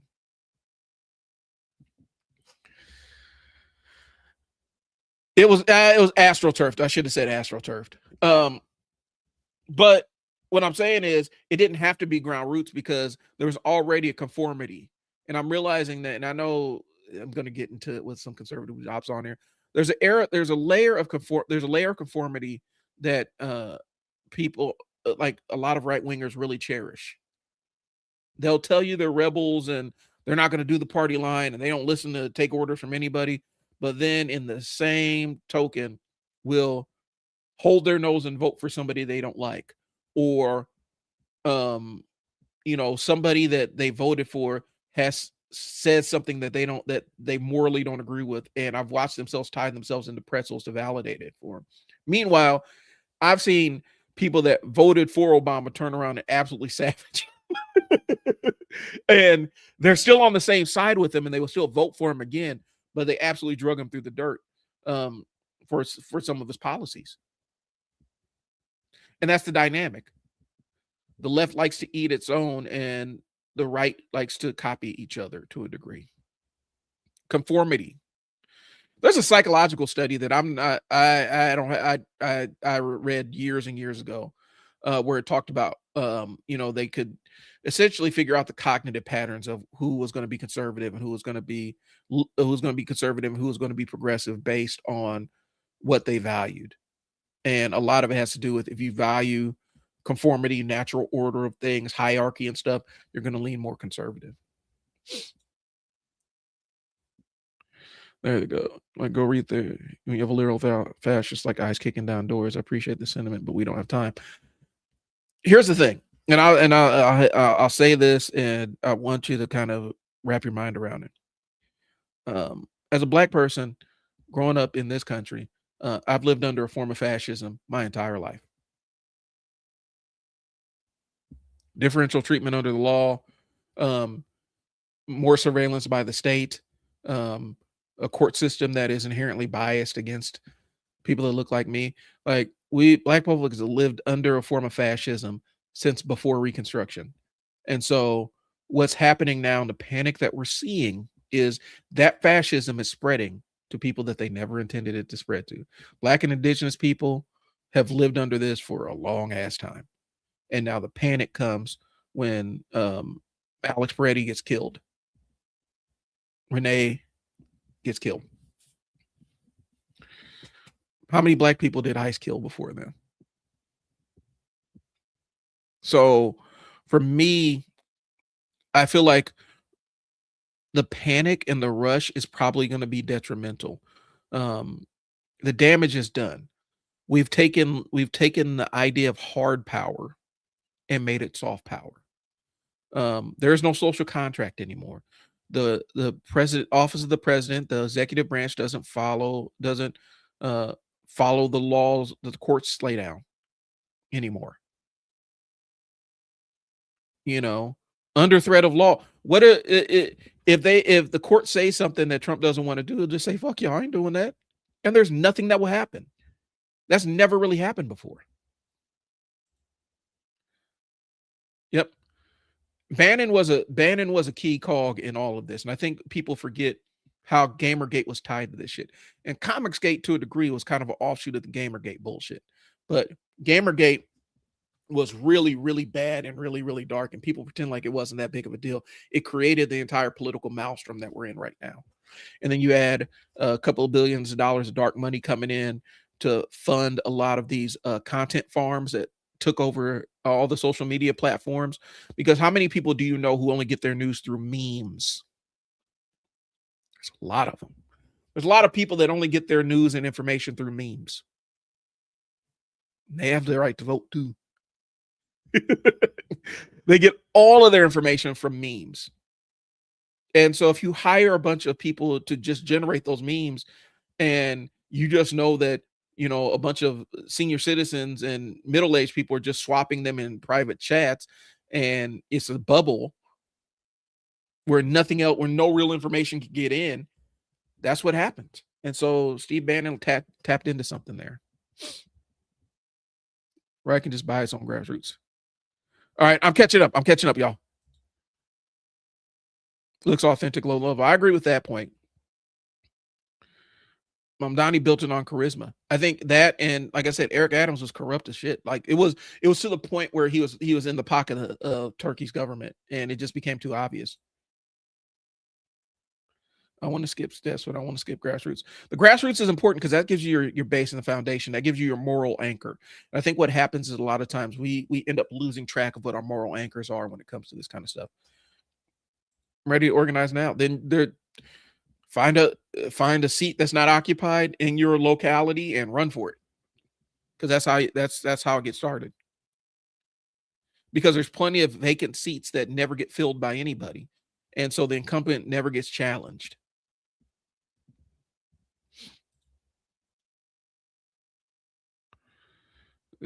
Yeah, Obama did what he could do, but at the same time, I also think that when we got Obama, I think a lot of people thought it was going to be one thing and it wasn't. And that's kind of what it was. I don't think it's about perfection. I think it's about reaching the broadest coalition of people, and the right has their coalition dialed in. They know what the raw meat that can feed their base is and get them active. Where they'll overlook all the other flaws. That's why the fuck we got $5 gas right now. People are overlooking like, yeah, this will pass. Gas is gonna be $6 by the end of the summer, y'all. We're gonna be paying $10 a pound for ground beef, and you guys will still find a way to rationalize your vote. It's really, really weird. The only way that you could, the best way to do it, I'm telling you, is to start getting in the political system and run for seats and stuff like that. Run for these vacant seats. You know, start working your way up and building your coalition there. That's the way it changes. It's easy to buy conformity when you have $1 billion to buy it. That is very correct. Why people call it fascism, but then they get a taste of a system they benefited from their entire life, and that's what the issue is. I think what we're seeing is people feeling the other side of the fascism, like, oh God, this sucks. Jesus. Like this is what y'all experience. I don't like this at all. I don't want this future for my kids. And it's like, but this has been the future for my kids since they were born. So I'm not panicking about it. I've learned how to survive it. I will survive this just like I've survived the other ones. How are y'all going to survive it? What are you going to do about it?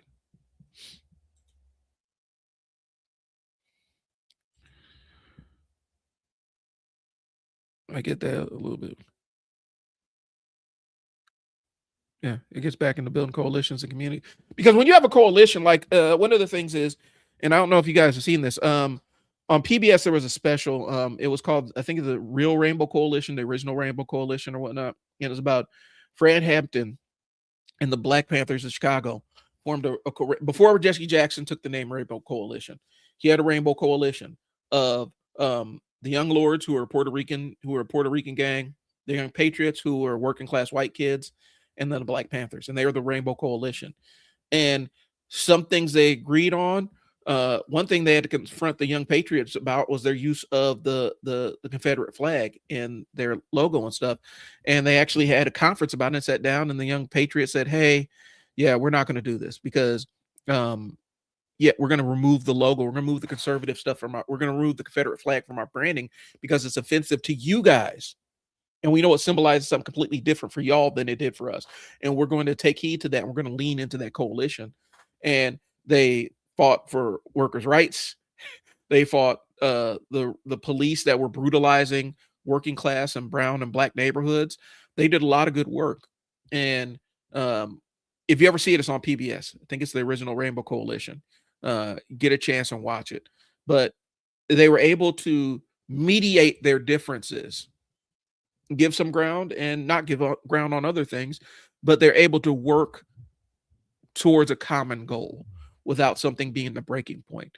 And I think one thing that happens is you cannot be intractable in every position. And I think that's what happens with a lot of online leftists. It's easy to be intractable in every position because that gets attention.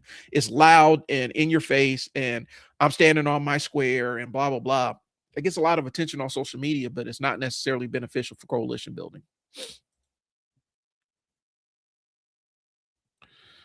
Agree. Stuff is ramping up so fast. I don't like that we have a country and lose the election right now. Well, I don't.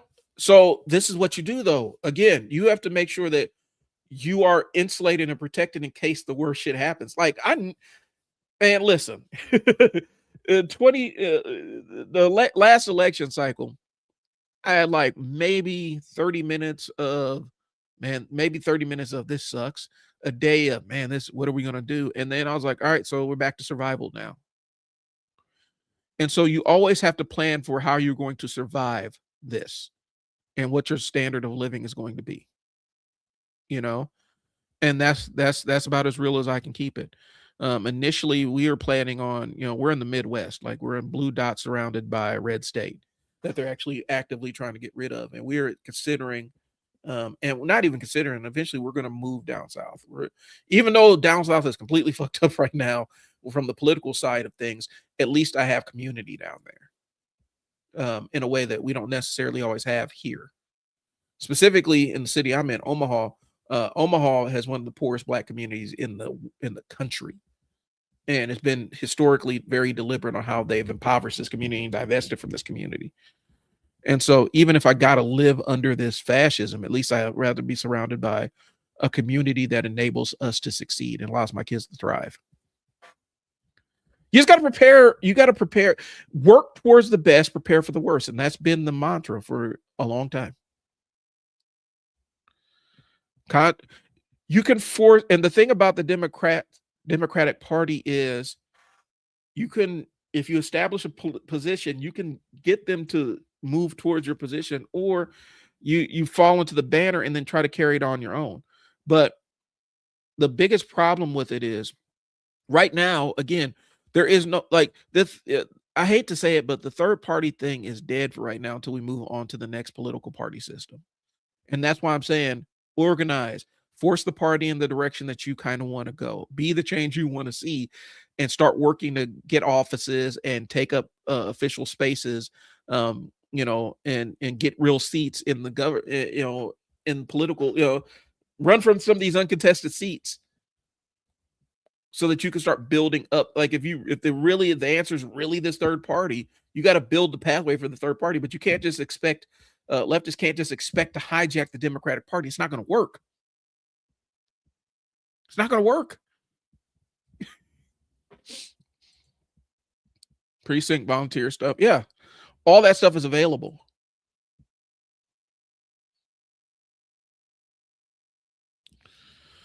I think what happens is we're expecting the big tent parties to be on the small tent issues, and that's not how it works.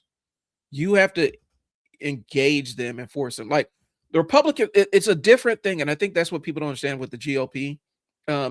They're kind of all like fall in line, like watching adults say something that is completely not factual just so that they don't inspire the wrath of Trump is crazy.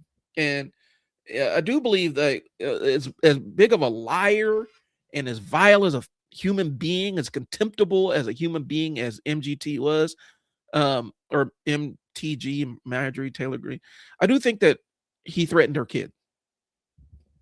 I think that's the story for a lot of people on Capitol Hill. think that's a lot for a lot of senators and stuff. I think that Trump's threatened their families.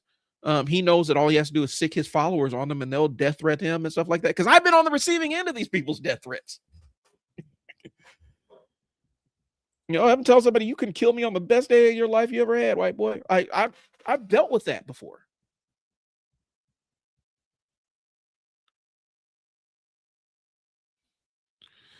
Yeah, but if you're going to play in the party system, you got to decide. You're going to have to play in the party system, and either you got to build a completely different coalition and start that process, or you got to figure out a way to make it work on the other side. Like there's no in between.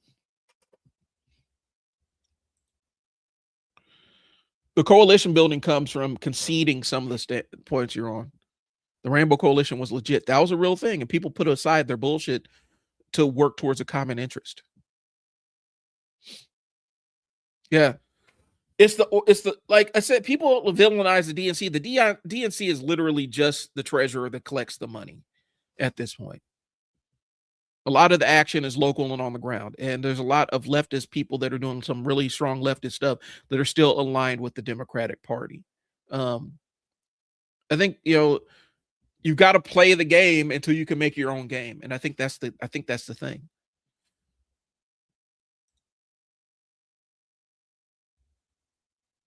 Yeah. You may hate McDonald's, but there's a reason why they've sold 1 billion burgers, right?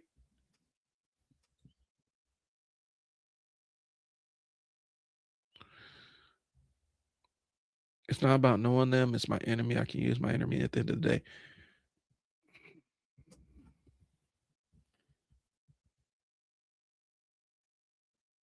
I'm gonna process that one for a little bit because I got some thoughts on that.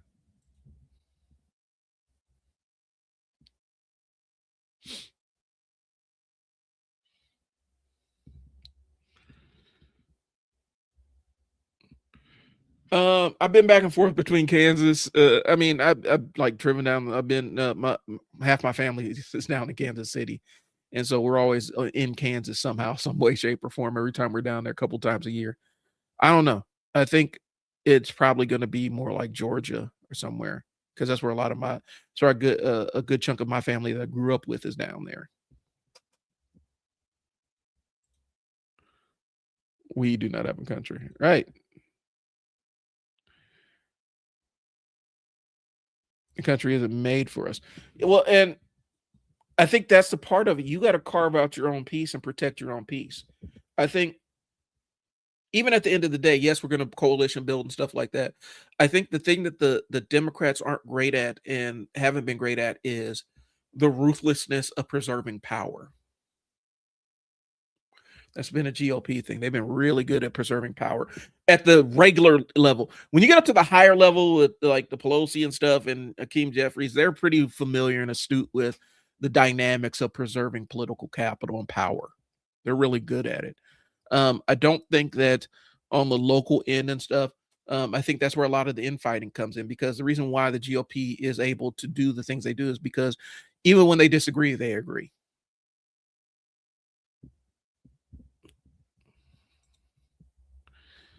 Socialist stuff and not along. Well, and that's okay. So if you're looking for political consistency from these political parties, you're not going to find any kind of positional consistency. They're gonna it's all driven by vibes and winning the interaction. And I think that's the thing that people need to understand about like a lot of times when you see Trump talking and shit, he's the ultimate salesman. I don't think he was a very good salesman, but he had an unlimited supply of mob money. Um, he is amazing at winning the interaction. It's not even being right, it's winning the interaction at the moment. And so they will say whatever is politically expedient for them to win the interaction. I just saw a whole thing where they were showing Kennedy and a couple of other Republican senators before and after when they're complaining about gas prices under Biden, but now Trump is not a big deal. Now the gas prices are through the roof. Hypocrisy doesn't matter to them. They'll adopt whatever position they need to win the interaction and move on. There's a level of sociopathy that goes along with that.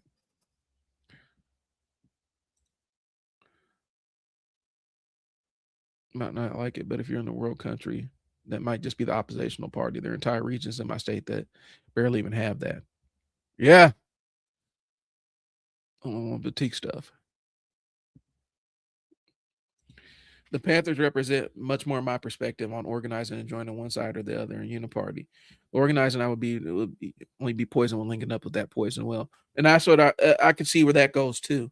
Um, my version of the organizing is you have your political organizing and then your social organizing. You keep those things separate, but you make sure that they communicate with one another. And I think that's kind of what it is. But I've talked about activism versus organizing, and they're two, they're needed on both ends of it. I've talked to somebody else about, and I forgot what book it was. I got to find the book where they're talking about it, but it was a guy who was in like he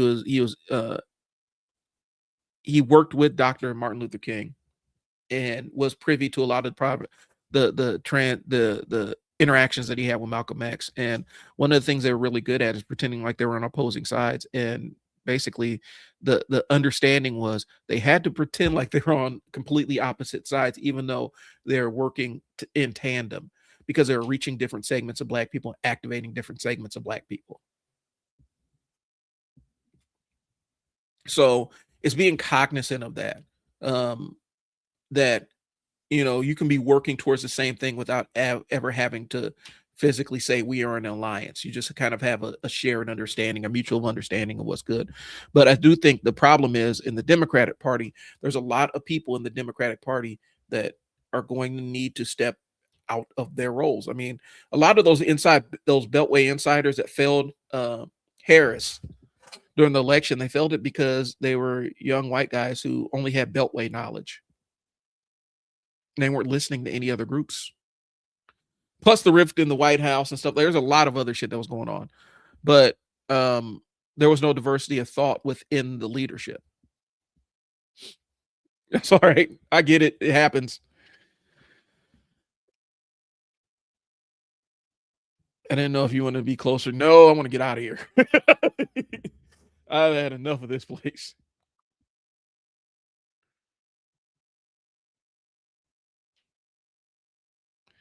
Yeah, but I think what happens is a lot of times people are, and I found this with leftists, specifically like the online left. I keep saying it. I don't want to disparage all leftists because real leftists I fuck with, but online left is where I get frustrated. A lot of them are anti-capitalism, but not anti-racism or anti-sexism or anti-homophobia or anything along those lines. They're just anti-capitalism, and that's as far as their political thought goes. And that is not a way to be. Don't sit there and quote Marx at me and tell me Marx was this big anti-racist when I could point out different things that wasn't necessarily anti-racist that he said or did.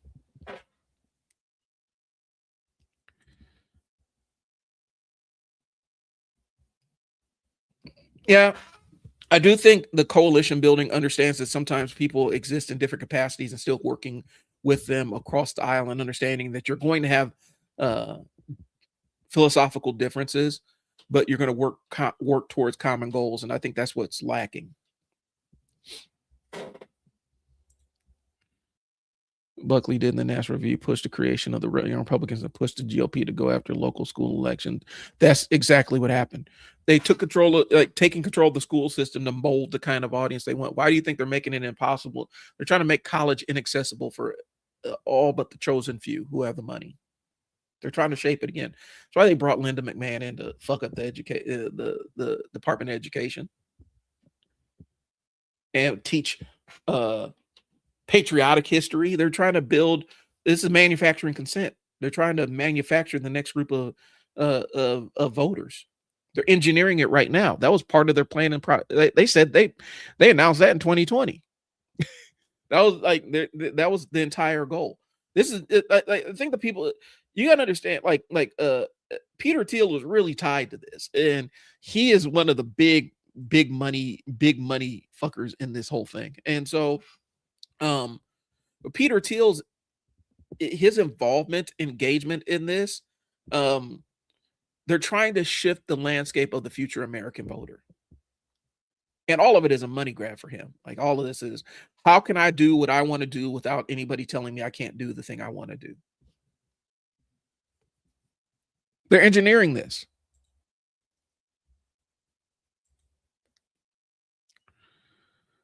Certain cities and states are saying we can influence political activists, but we got coalitions. That's true. We did have Panthers in Omaha, and they worked with Panthers in St. Louis and Chicago and stuff like that. I think you find groups that have a common interest. Here's the thing. The messaging machine, the Democrats' messaging machine is broken. In the sense that they keep trying to engage people that haven't really voted for them in damn near a century. Like, it's getting close there. They feel like they have to win them back over instead of go out and reaching and engaging more of the people that will support you. And for a lot of people, that's a lot of Democrats, that's threatening. That is a threatening proposition because they're going to have to realize, okay, so the base of the party hasn't been white for a long time. And instead of embracing that and understanding that we need that to engage the people that we want to engage, they keep trying to chase these white working class voters who haven't messed with the Democratic Party. They're not voting against their self-interest necessarily. They're voting for their interest. Their interest is making sure other people don't have things. Mark's got hella racist and sexist. Yeah. And people hold him up as this paragon of ideals and stuff. And it's like, he has a book called The Jewish Question. Yeah. They're trying to do that to kindergartens. They're trying to indoctrinate kindergartens. Yeah, that's true. Peter Thiel.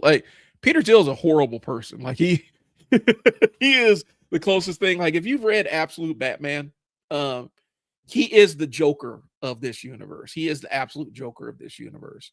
Only difference is I know that Peter Thiel was born sometime in the last century. But he has his hand in everything. He's probably watching. Hey, Peter, if you're watching right now, Palantir, what's up? How's it going? Give your boy a like. I'm shouting you out. He controls the largest intelligence operation the world has ever seen. He works with Larry Ellison, who has databases on everybody. If you don't know what Oracle does, Oracle is pretty much in every hospital, every school, every store, everything that uses a database. And that's pretty much everything. That's what Oracle does. They make databases, and they make databases you can't get out of. They just entrap you into Oracle databases. And Palantir made a system that can scour databases and pluck out data and do Minority Report stuff. Palantir was in Atlanta and I think New York and stuff. They're using their predictive software to determine where crime was going to be or what criminals were likely to recidivate based on the data that they had. It's really dark stuff, man. It's Minority Report stuff, but that's what we got right now. And so we installed them. Citizens United was really when this country got cooked. Citizens United it cooked this country. It melted this country's brain.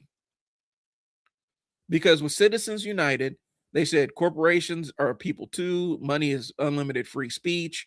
The other side is getting rid of the fairness doctrine. That cooked the brain of this country. Where you had conservative radio jumping up and being, Rush Limbaugh was absolutely socially rewarded for being the biggest bigot that he could possibly be. Like, getting rid of this stuff absolutely cooked this country. I'd rather them not pass the Children's Advertising Act so we can still have Saturday morning cartoons than the fairness doctrine. That was a more net positive. At least we knew we were being marketed to, right? The fairness doctrine, getting rid of that, Citizens United, all that other stuff. This is why this country is cooked right now. We have a money machine. And as long as you have enough money, you can run the machine.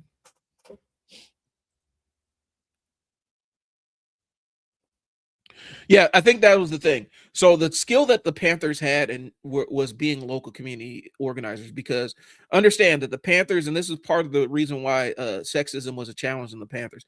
The brain and the organizing force on the Panthers were black women. Like they were able to run the clinics, they were able to run the propaganda machines, they were able to organize and go in places that black men couldn't go. And a lot of it was harmed by some of the regressive attitudes of some of the leadership. But it was still basic. It was community organizing. It just ended up being under the Panthers banner, but those skills still replicate. You can still do that. It's just taking the idea and the ideologies that the Panthers use to organize and applying them to wherever you are.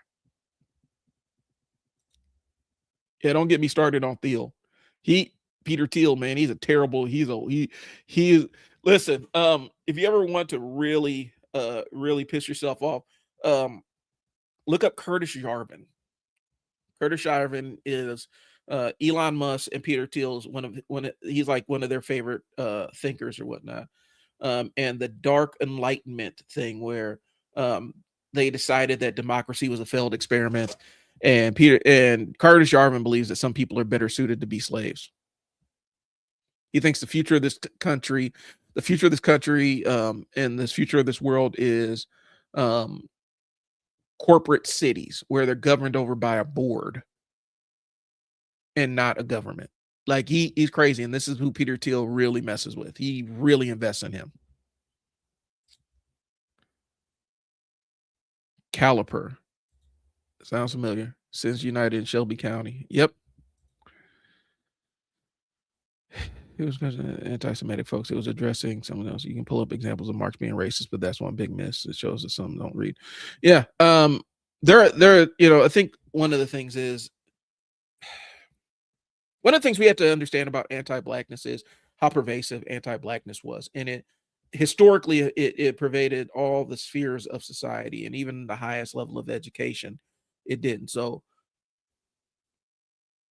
education isn't the thing that necessarily beats anti-blackness. Sometimes it's fed by it, sometimes it feeds it. And so the only thing that beats anti-black racism is being aware of when it's occurring and giving voice to it. The dork enlightenment types are the worst. Yeah, those are a lot of incels fall into dork enlightenment. Yeah, Prosperia is the one that I was thinking of, and I can't remember what country it's in, but they're about to bankrupt that country. And they're taking all their water and electricity, and they're going to bankrupt the country so that they can have their city. I know that they tried to do it in California too. So the tech bros can have their city. Listening to the CEO, was it Stripe? I don't know if it was Stripe or not, where he had this entire hypothetical situation where you had the blues and the grays in the city, and the blues had all the power, the grays just lived there, and if you're a blue you can go here, and the grays you could go here, but if you're a red you can do anything. It was crazy work, and he had this entire scenario envisioned in his head about how he's going to control the social order. Honduras. Yeah. And I don't know, here's the thing. A lot of people in this world think that they're going to be billionaires sometimes. So they think they're going to end up hobnobbing with these people one day. And they don't understand we are the meat that they're going to feed into the grinder, that they think that we're going to feed into the grinder. A lot of billionaires aren't necessarily smart people. We talked about this on other streams before. They think that they're going to be able to have their underground bunker, and the rest of us are going to live in this fiefdom, like a bunch of serfs underneath them. And that's what's going to be. And they don't understand, like, how are you going to control those people when there's no electricity and there's no money? Because most money's digital right now. Our money doesn't mean anything. What are you going to do to control these folks? 3 African countries. That's basically the Chinese social rating system. Yep. Okay. I need to look that one up. Oh shoot. Hey guys, I'm gonna have to wrap this up. I think I'm out of storage space. Let me go ahead and clear my thing off. I know I always say I'm gonna pop on next week. I'm actually gonna hop on next week and maybe do a kind of decompression stream, because I do still want to talk about where I'm at with the Dark Tower. and just some 2026 takes on a book that was written a long time ago. And it's still one of my favorite books. Like Dark Tower is still one of my favorite fantasy series of all time. But there's some stuff that did not age well, and that's okay. That's okay. Yeah. Sorry, I'm going through making sure I got everybody's comment. I want to talk about like some things that didn't land with Susanna and stuff like that. But I'm gonna do that. I'm gonna save that for another stream. I got a couple of other things that I'm probably gonna postpone for another stream. I love the conversation, love the interaction. I appreciate you guys. I will talk to you guys later. Peace.